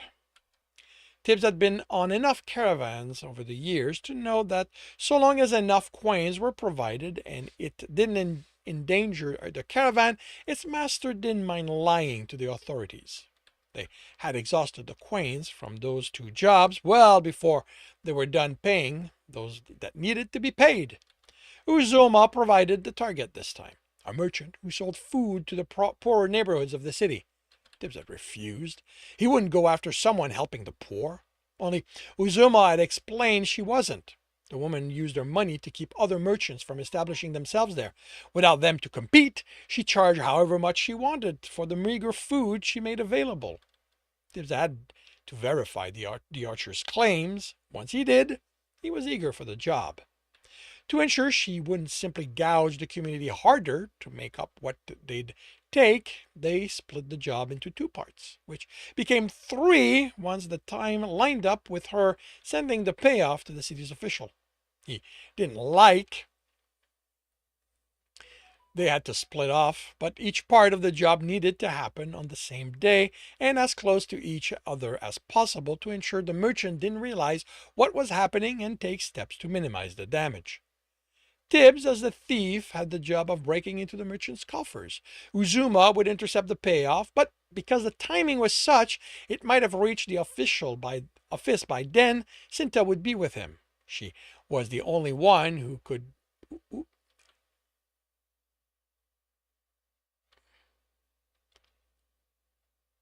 She was the only one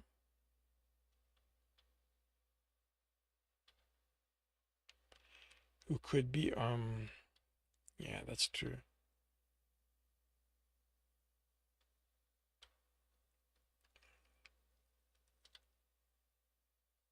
Could move about the building and not be noticed. It left Charlie to burn down the merchant's food stock. Tibbs wanted to take that and give it to the neighborhoods instead, but as the fighter pointed out, they didn't have the time or resources. Without food to sell, a bribe from the official, and coins in her coffer, she wouldn't be able to stop other merchants from taking advantage of the situation, and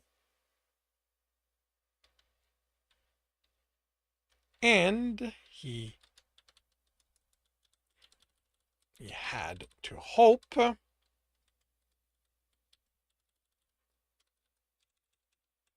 do a better job of providing for the poor. The merchant kept her safe in the house she shared with her man and 3 adult children. As with many of the successful merchants' home, it was close to the noble's neighborhood. He wished there was a way to keep her family from suffering alongside her, but mitigated that guilt by telling himself that they benefited from the crimes, that they could have stopped her, encouraged her to change her way if they were better people. The office was on the ground floor between the sitting and eating room. The doors and windows only had mechanical locks, so he easily entered through the window.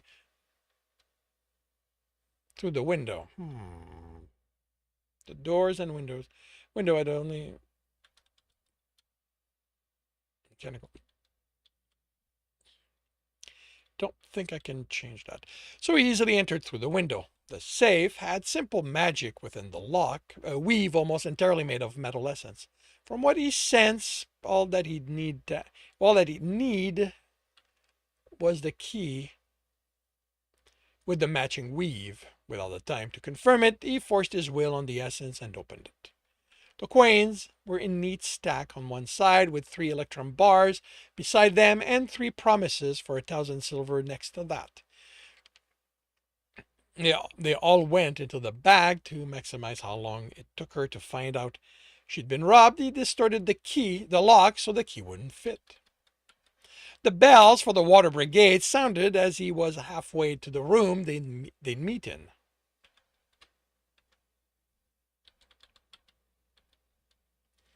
He sensed them before the agreed-upon knock came. How did it go? He asked, locking the door behind them.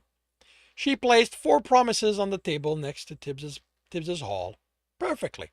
We caught up to the messenger within the office and convinced him there was an investigation going on. So we'd been sent to receive the payment because neither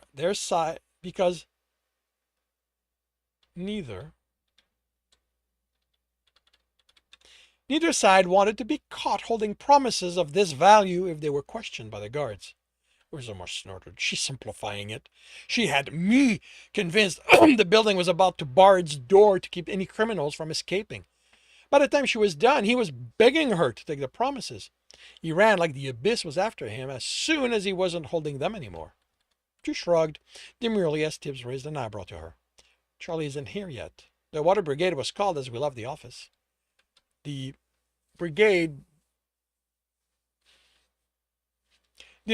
brings crowds on top of the fire, he said, looking over what they gathered. He isn't going to want to be noticed, and that means going far around all that. Can we use the promise to pay the admission? The admission clerk. Caravan leaders prefer coins. She looked the promises over. 500 silver is too much for what we're asking. Won't we be noticed? That's that's 6,000 silvers. We don't have to convert all of them, she replied. Those left over will be what's left of our traveling funds. Nobles like to travel with those. They aren't subject to the devaluation taking coins across borders are. We'll deal with the clerk, Uzuma Tibbs said. Uzuma, you wait for Charlie.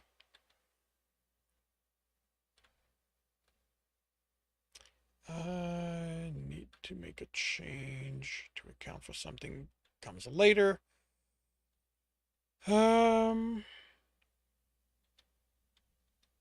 Coins or gems.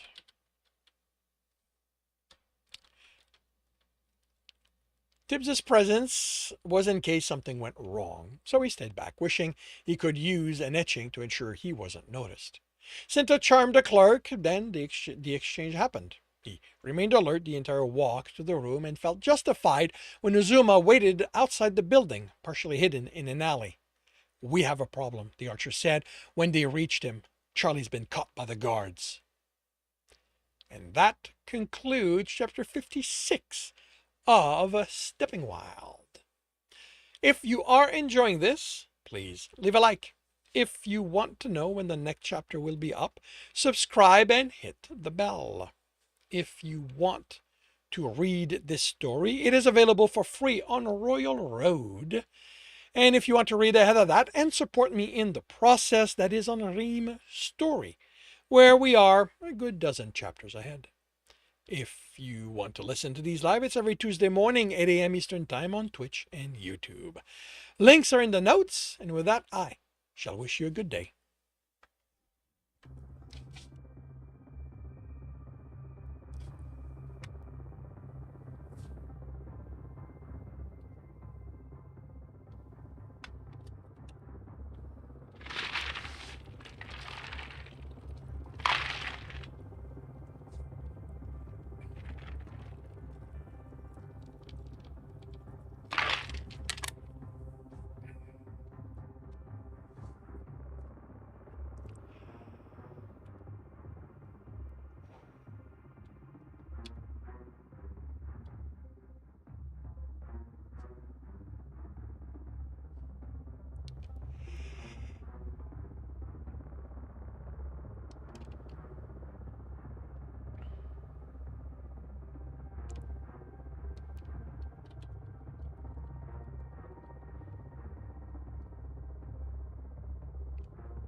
There you go.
Alrighty.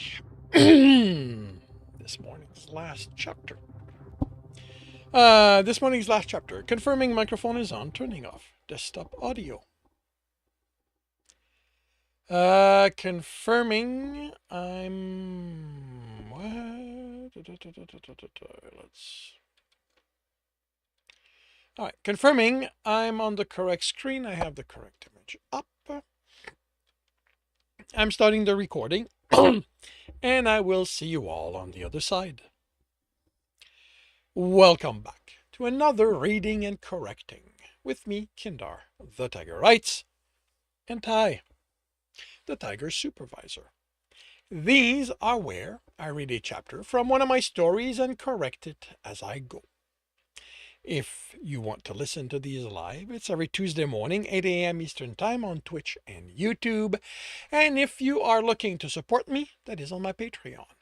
Today, we are doing chapter 57 of Stepping Wild. Getting himself in a cell in the same building as Charlie only required that Tibbs, acting drunk, punched one of the guards exiting that building. He was easily subdued, brought in, and thrown into a cell that happened to be the one facing the fighter. Once the guard exited, Tibbs stood.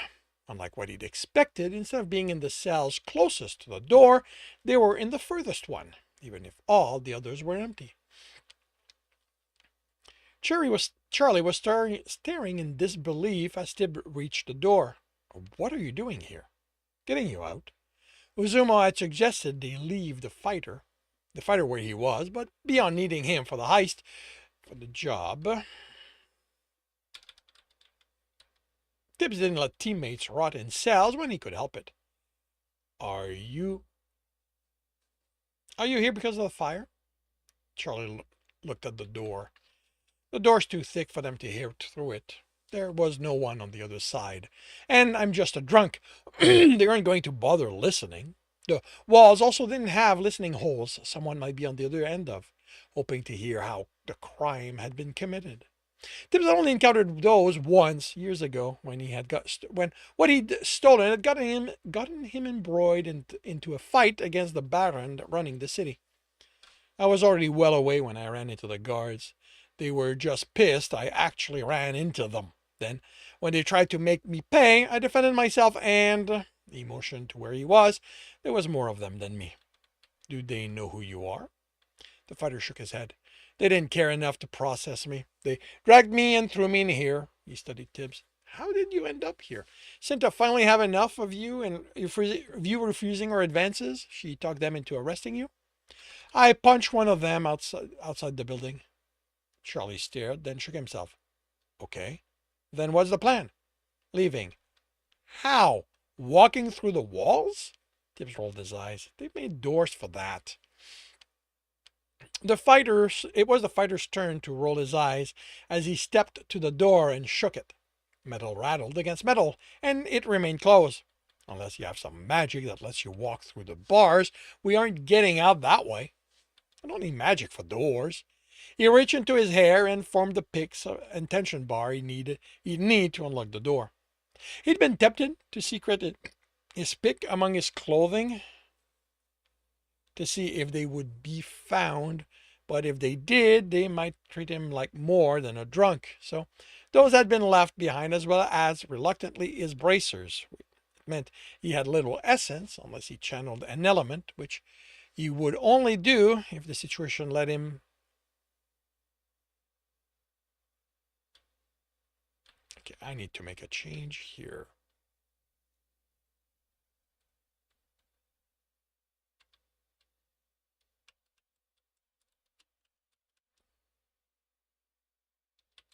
I don't know if this is going to work, but it's going to work more than this.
You know what? If I have that,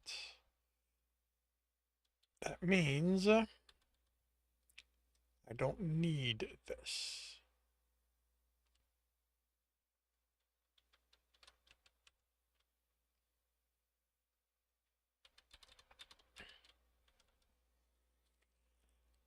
He'd been tempted to secret his picks among the clothing to see if they would be found, but if they did, they might treat him like more than a drunk. So those had been left behind. He'd left one bracer behind,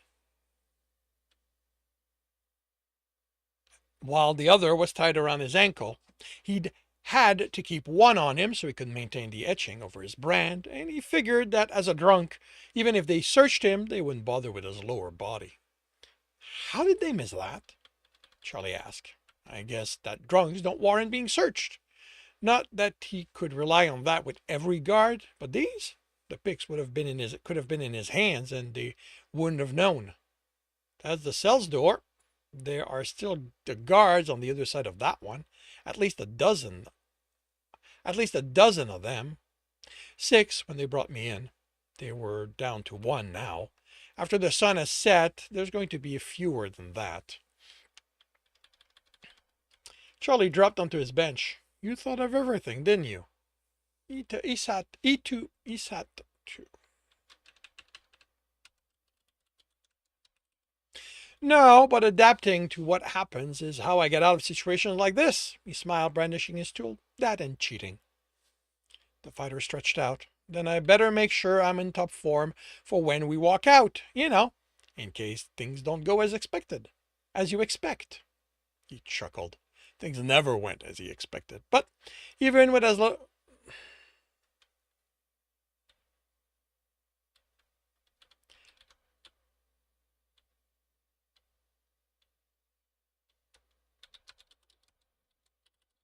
But he had a sense to let him deal with whatever... with however that manifested. Things were definitely not going the way Tibbs wanted. Instead of more guards leaving than staying,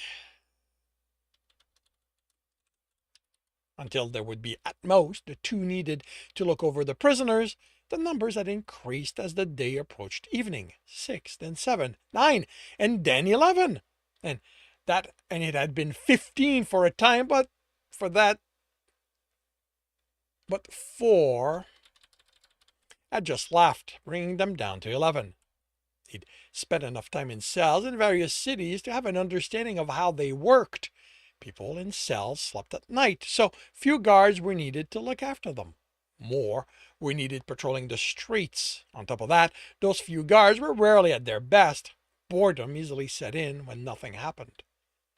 He'd known the city was run more efficiently, but this was beyond his expectation. He needed to get him and Charlie out before the guards figured out who they were, and whatever one worked for the master reported that to the men. As careful as they'd been, the master had to know he, Charlie, Sinta, and Uzuma hung together. Tibbs was confident the master knew nothing of their plans. He'd made sure none of his people were around when they'd done jobs they could be identified in, and the witnesses for the fabric robbery had remained silent. He couldn't know what they thought had happened without asking, and he wasn't that curious. But he had followed them for a few days afterwards, and they'd only gone back.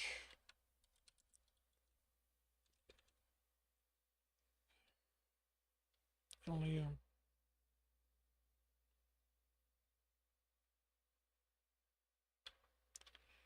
gone along their work. They had only gone along their work. He sensed, hoping the numbers had changed, 11 guards. Sneaking out wouldn't happen anymore. Fighting gave them a reason to chase, and remember the 2 of them. If whoever worked for the master among them had been given either of their description, Had one of the guards written the description for the city? Charlie was relatively forgettable, but Tibbs's ink made him distinctive, and he knew his sleeve had come up while he'd been manhandled. No one had made notes while they carried him in, but afterward, Tibbs hadn't paid attention to what their motion might imply.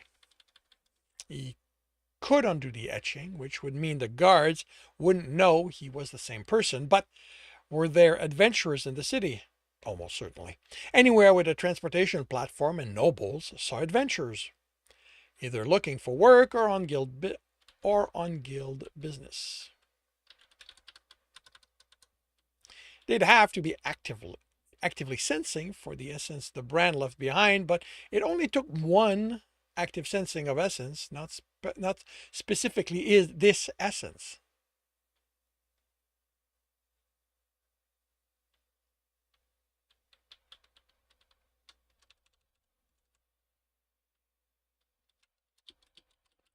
It only took a general sensing of essence, not specifically this one.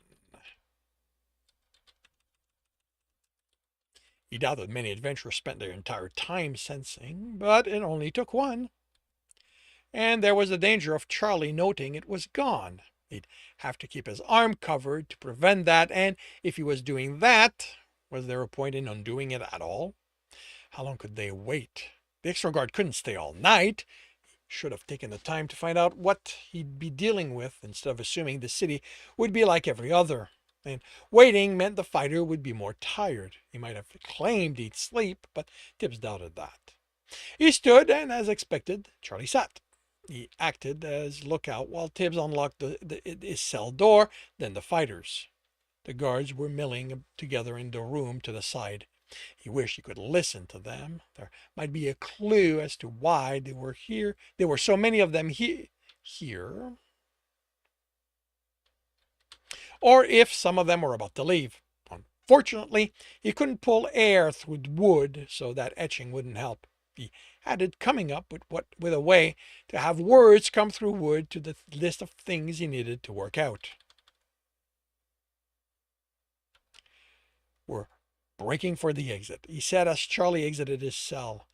Shove anyone out of your way. We don't have time to fight. Without being certain these numbers were the usual, he couldn't warn the fighter.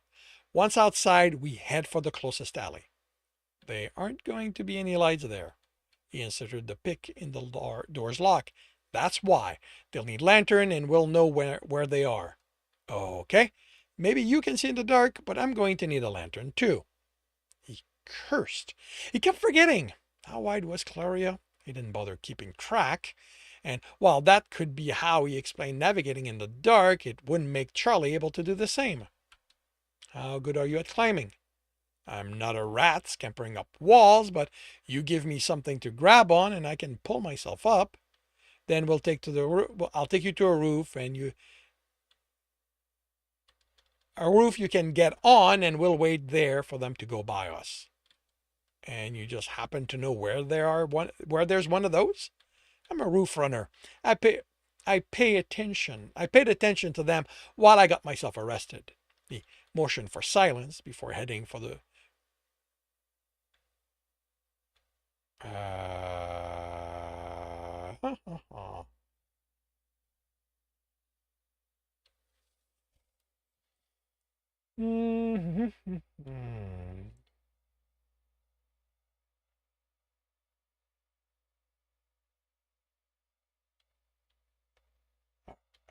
Okay, there we go. That's the one I need.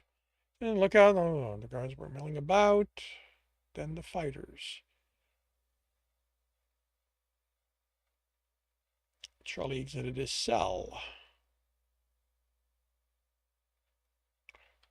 Okay, so they're already at the door.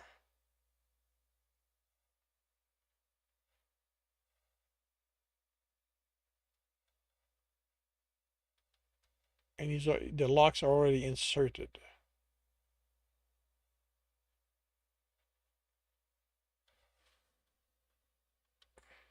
Okay, so I'm going to remove that and leave this as implication they're heading to the door.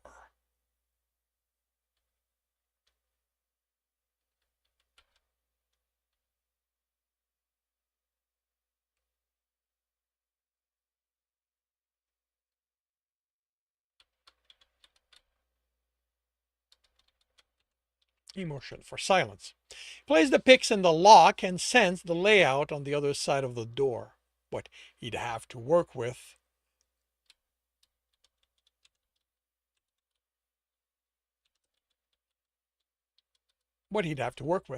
It was a straight line to the door. There was a desk by this door, weapons on a rack by the exit, 7 lamps, 4 in the room the guards were in, 2 on the wall, and 1 on the desk. A fire with stone and on 3 sides and rising above it. The guards only had knives on them at the moment. Hopefully they thought of them as things to eat with and not weapons to reach for at the moment's notice. Wooden chair, a table, the desk, the rack, the ceiling beams, the air in the room, the earth, and the ground. There was plenty, if he didn't mind revealing he had an element. Even the one thing he could think of doing came with potential question as to how it might have happened. When the fire in the fireplace went out along with the lamps, they would wonder. He had to accept that and hope that without outright evidence of magic, they'd come up with own reasons for it. He'd seen it happen before. He unlocked the door and placed a hand on the handle. He readied his will and looked at Charlie, who nodded. He shoved the door open, and as soon as the exit was visible, he extinguished all source of light. Charlie joined the guards in cursing. Everyone moved. He and the fighter ran for the exit. The guards rushed out of the room to get in their way much faster than Tibbs expected. The shoulder one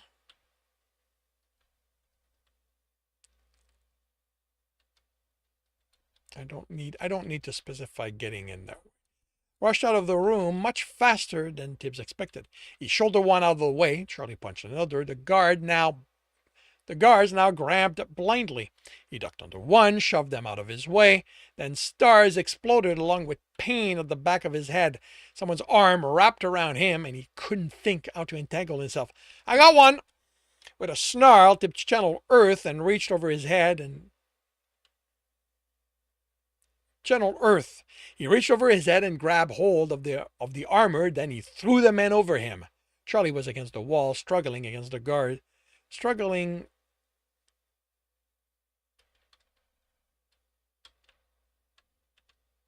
with the guards who were pressed against him.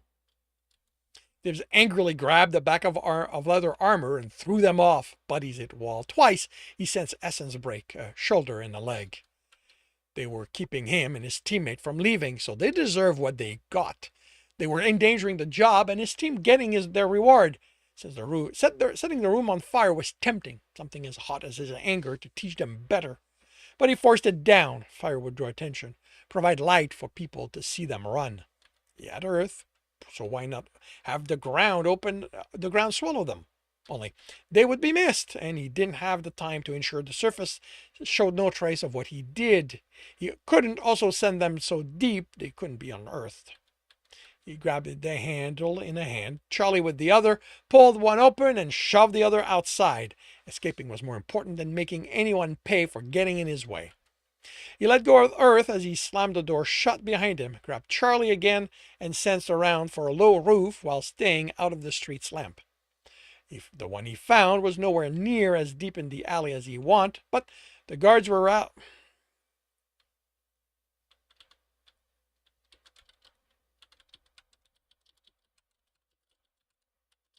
But Charlie needed to see, and the guards were rallying. Helped the fighter clamber up, and then joined him.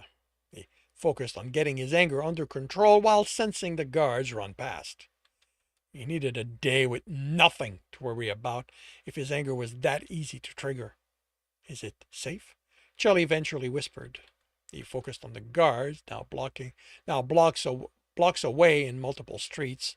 3 were in the guardhouse, the 2 he'd injured, and another, but they were away from the door. Yes. He climbed down, and Charlie clumsily followed. The fighter rested his against the wall and laughed. I can't believe how lucky we were. That's not... He closed his mouth. Not only was it a waste of breath, but how could he explain what had happened as anything other than that, if he didn't tell him about how he'd use essence? Yeah, I guess we were. And that concludes chapter 57 of Stepping Wild. If you are enjoying this, please leave a like. If you want to know when the next chapter will be up, subscribe and hit the bell. If you want to read this story, it is available for free on Royal Road. If you want to read ahead of that and support me in the process, that is on my Patreon, where we are at least a dozen chapters ahead. And if you want to listen to these live, it's every Tuesday morning, 8 a.m. Eastern Time on Twitch and YouTube. Links are in the notes. And with that, I shall wish you a good day. And I will be right back.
Hey, Gutter!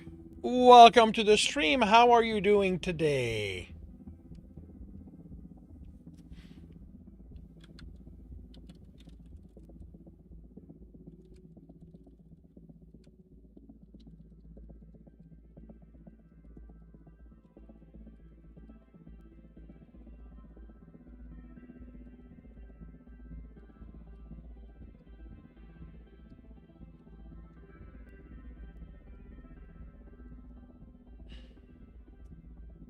Just chilling before a half day of work.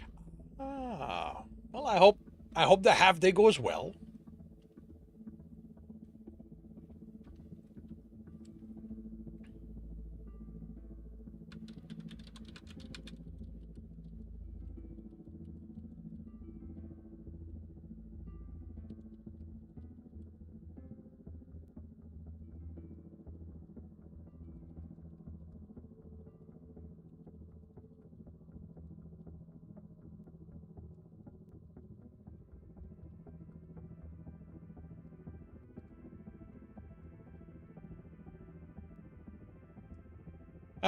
You're a sub A. Don't know what you're walking into these days.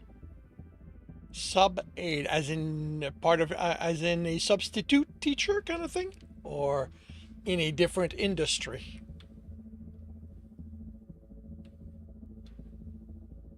Oh, cool. Well, I say cool.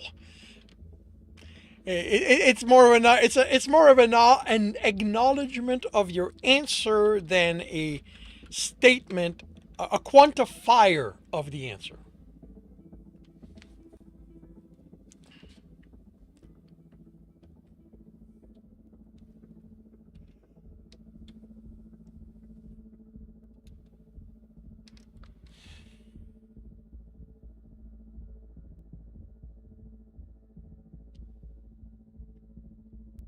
What are you up to until then? I mean, what does chilling look like for you? What does it involve?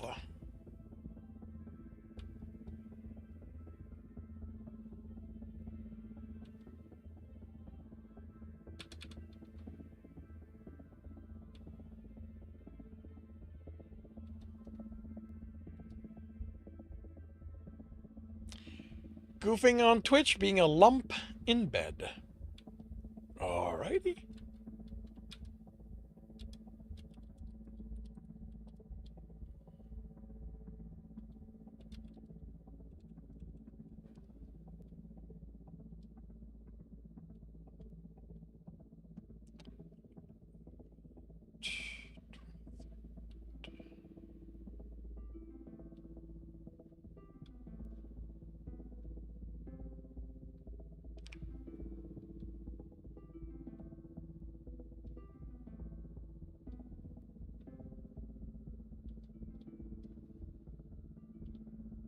Holy cow.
Alright, so that is done.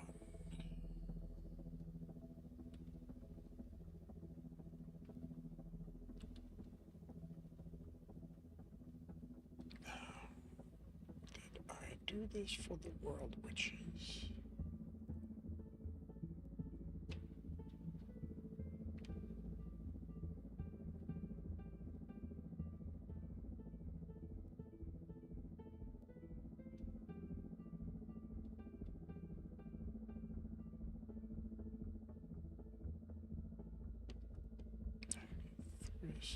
No, I did not.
Hey, cool imp. Welcome to the stream. How are you doing today?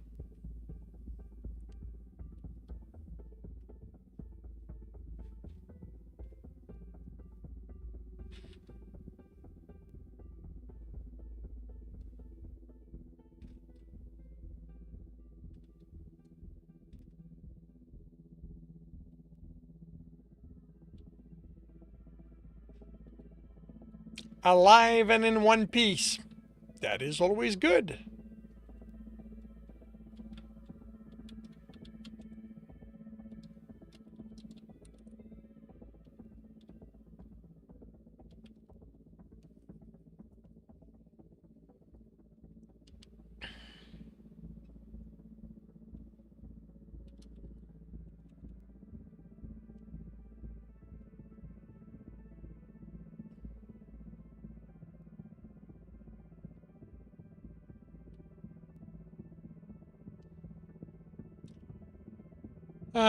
About to make a nut check inquiry again. That's such a demoralizing. Okay, I do not know what that is. I hope it goes well.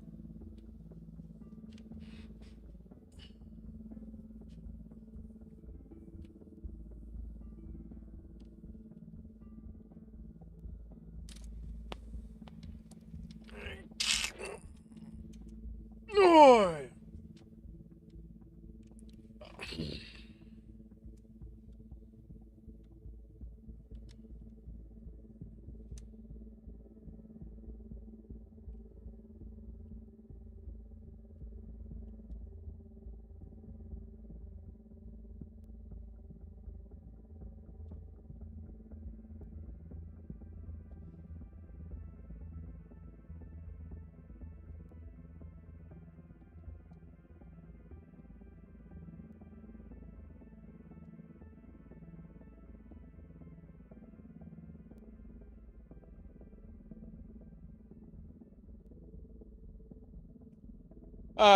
The query process is okay. The nut check.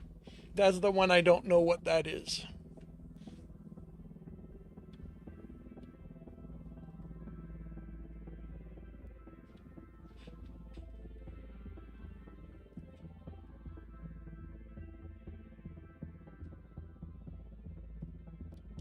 Okay, that is dealt with. But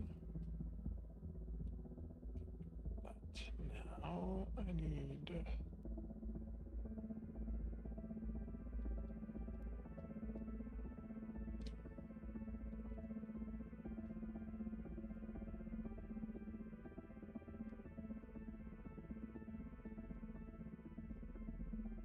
Seeing if you have the guts to engage in X activity. In this case, being ignored and rejected by agent.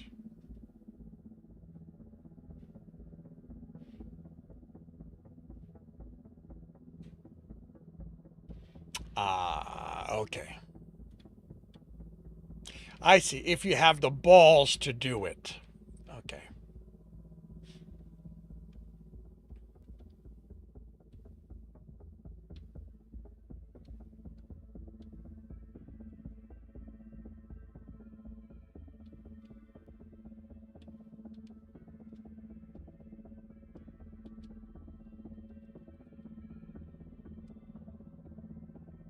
Maybe next Monday.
I reread what you have for a Italian book. It really does meander. Now you're reading what you wrote for a file named Nuke Dragon.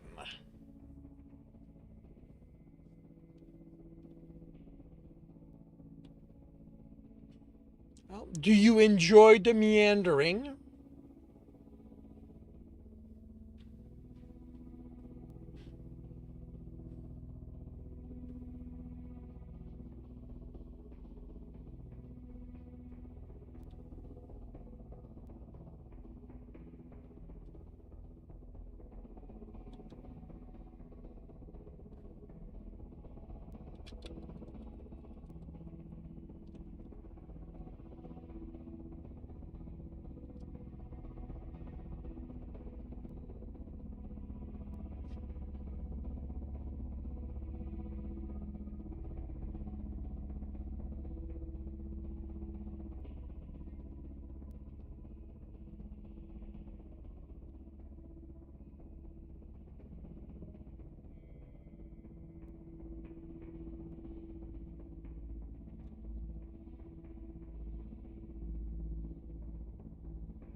Lost interest in her. Okay. You've been with the spicy business. It's supposed to be dark academia. It's settled into pure college romance. Well, if you lose interest in reading it,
all right.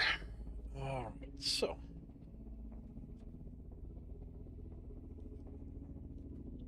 um, more potential set in the future. Solar flare, destroy modern electronics, resets the world. Split into several smaller nations. Cool.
For the world while writing a break. Responsible for checking nuclear reactor because he's 100% immune. It's dragon fission, absorbed by radioactive emission like milkshake. Cool.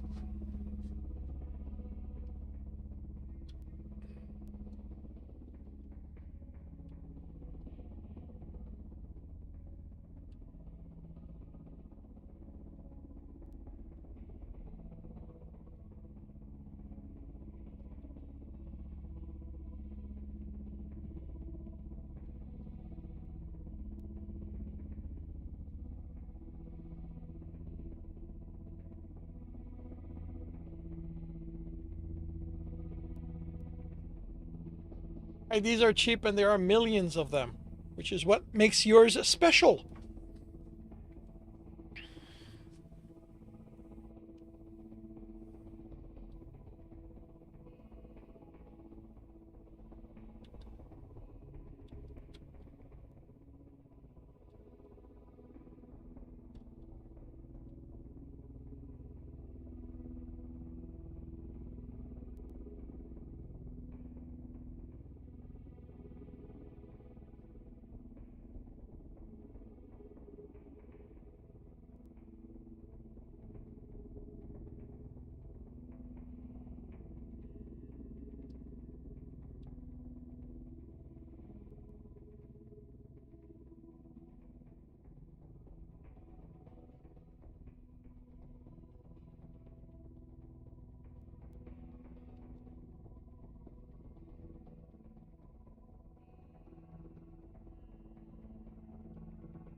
We'll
be right back.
Alrighty.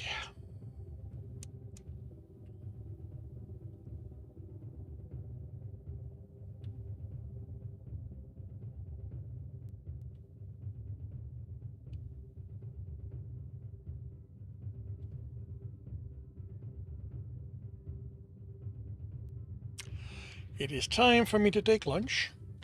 So, without a battle to run, I will see you all when I get back from lunch.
And welcome back.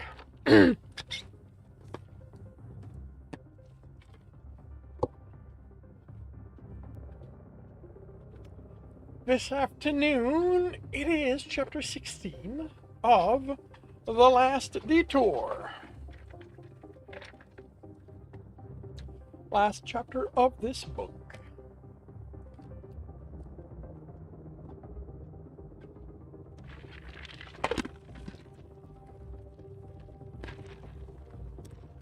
I do not know.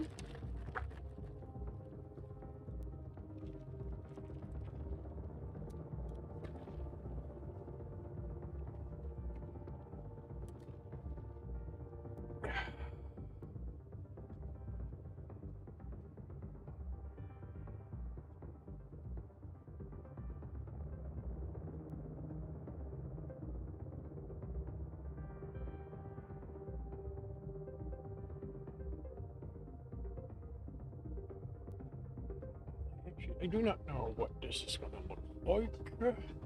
As with a lot of this book.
Kla, welcome to the stream. How are you doing today?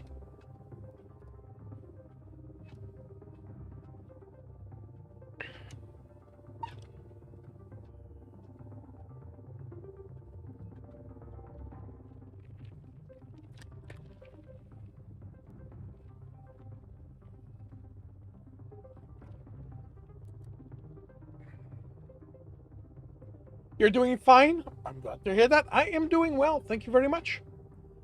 I had a good read and correct this morning.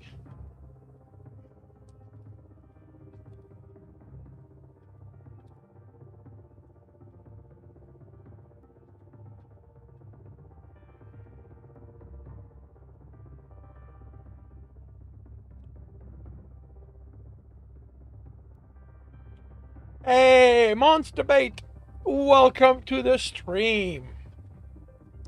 How are you doing today?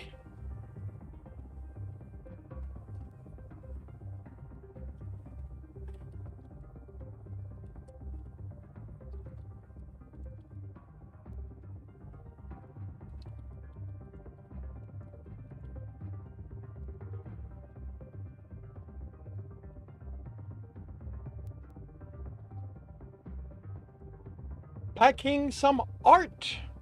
Cool. Are you traveling with the art, or are you just sending it away to a convention or an art show? I am doing well. Thank you very much. Had a good morning doing my read and corrects. Starting to set up a shop on Patreon. Mailing it to Seattle. So it's going to an art show or a convention? Or a client? My books at this point. With Patreon allowing us to sell posts, it gives me a way to basically offer my books for sale without going through Amazon or anything or stuff like that. So with Gumroad no longer being reliable, I figure we'll try that and see what happens.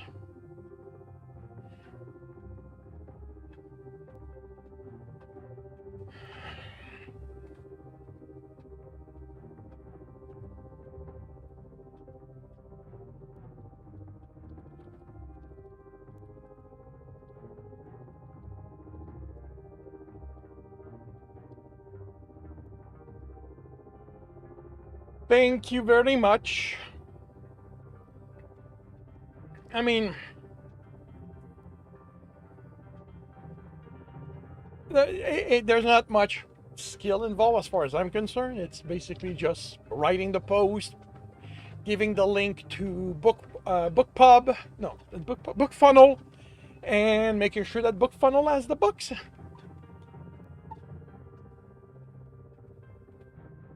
Also adding the file in case people want to grab them directly. Like, honestly, enjoy the lurk, Akla. I honestly don't know that it's going to do any good, but It'll be there. It can't hurt, so.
Enjoy monster bait.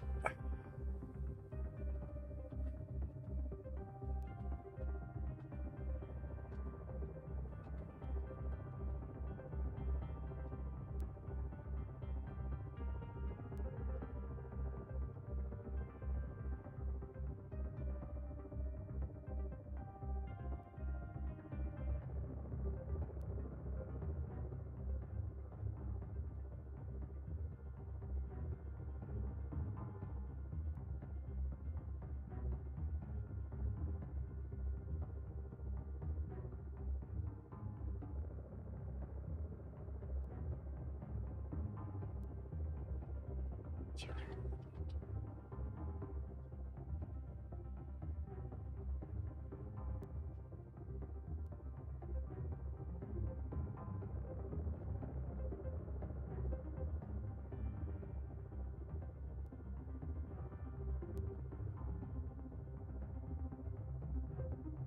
That's interesting. You're locked.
Really?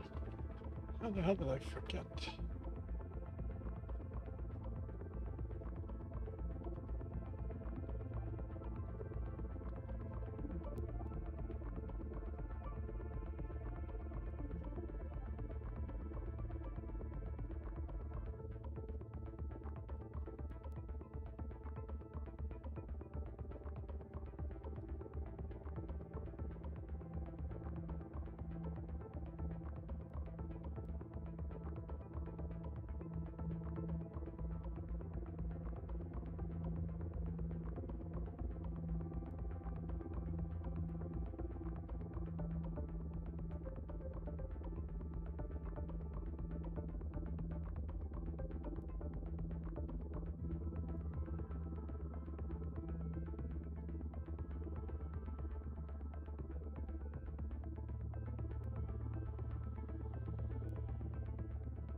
Really?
Need to go check on something.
Hey, Colo.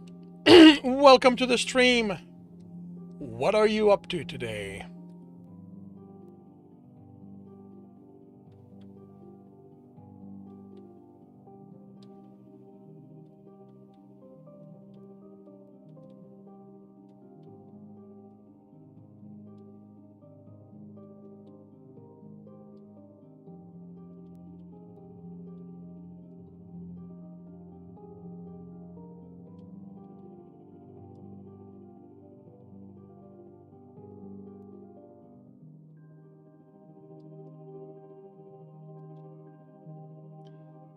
Fixing light in one of your tractor. Cool. I hope that went well, or that is going well.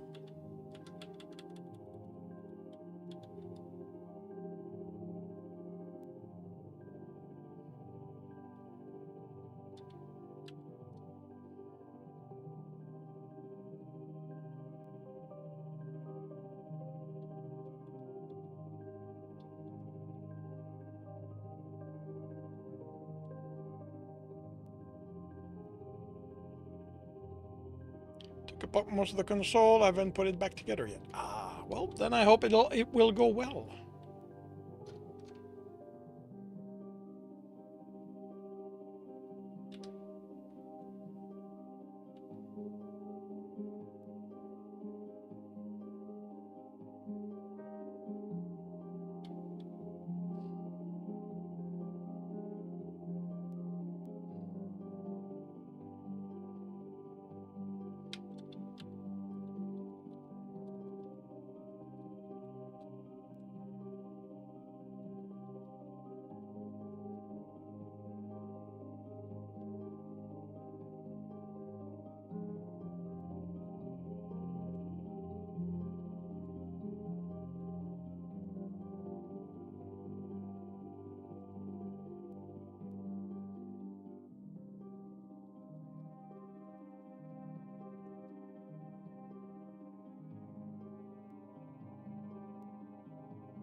Have I ever started a spite right project? Sure, because you could do the idea better in the published work? Yes. Um, the Monster and Bad Men series came about because of that. Um, Dungeon Runner exists because of that.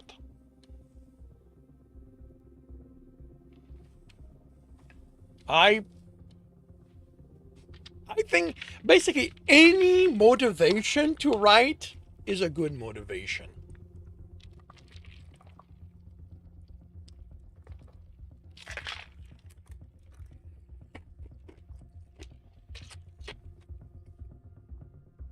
I'm very much a okay, let me show you how it should be done properly kind of writer. So quite a few of the concept I work with starts that way. I stopped working on, but it started as a spite write for Hing Books for Mortals. Okay, I do not know that book. But yeah, I mean, as far as I'm concerned, so long as the end result isn't can't be, go, well, this is just that book, but they made a few changes. Like for me, if someone goes, this is clearly inspired by that, I'm perfectly happy with it. But yeah, no, I've done that often, and I will continue to do that often.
A few years old, was the person who bought their way onto the New York Times bestseller by bulk buying. Okay.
Yes, I have just finished draft one of this book.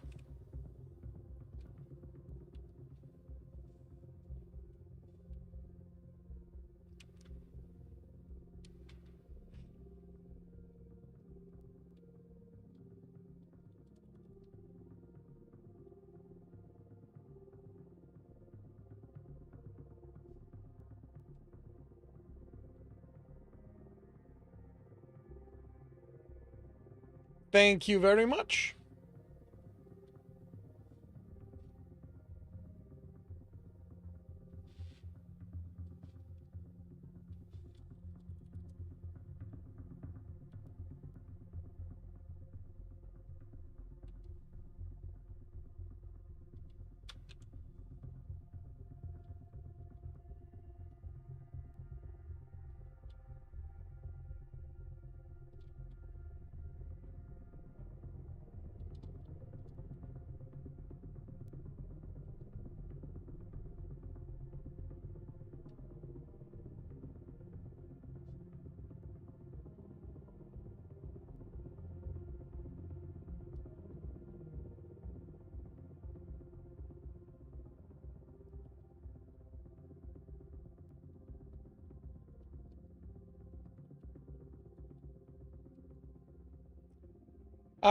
Tonight is vintage story. Yes.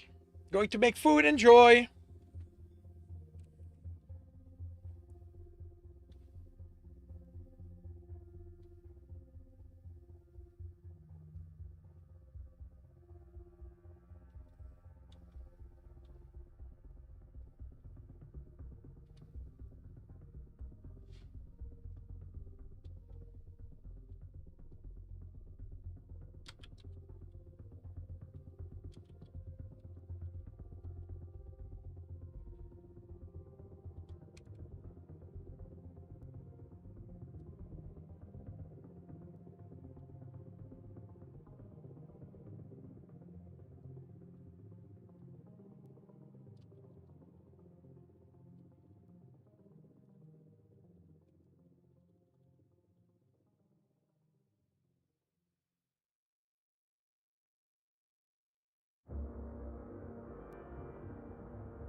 Eh, did you give me a red light?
Did I not? That's interesting.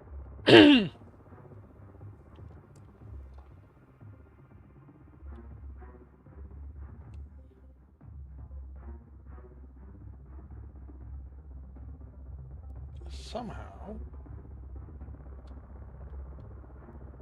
I stopped adding Monster and Bad Men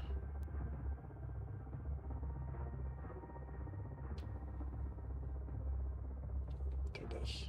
Interesting.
Seeing how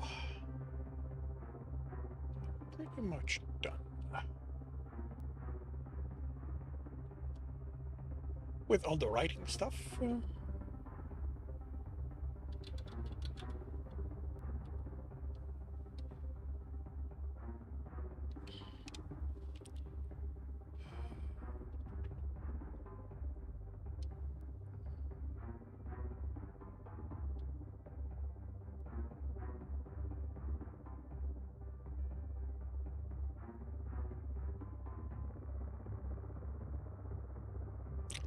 JC Boom. Am I following?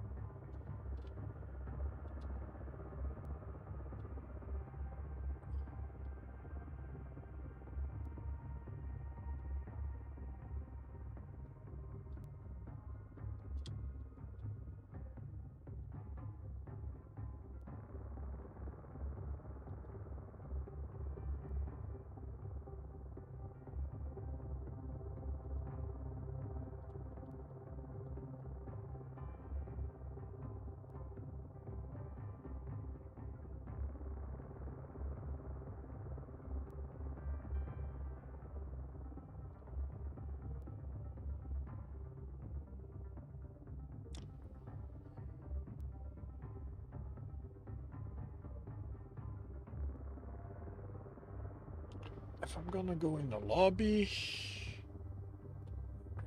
go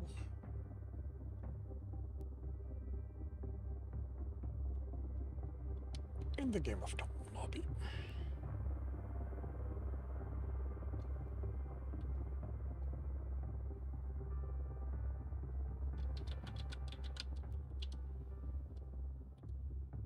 Alrighty.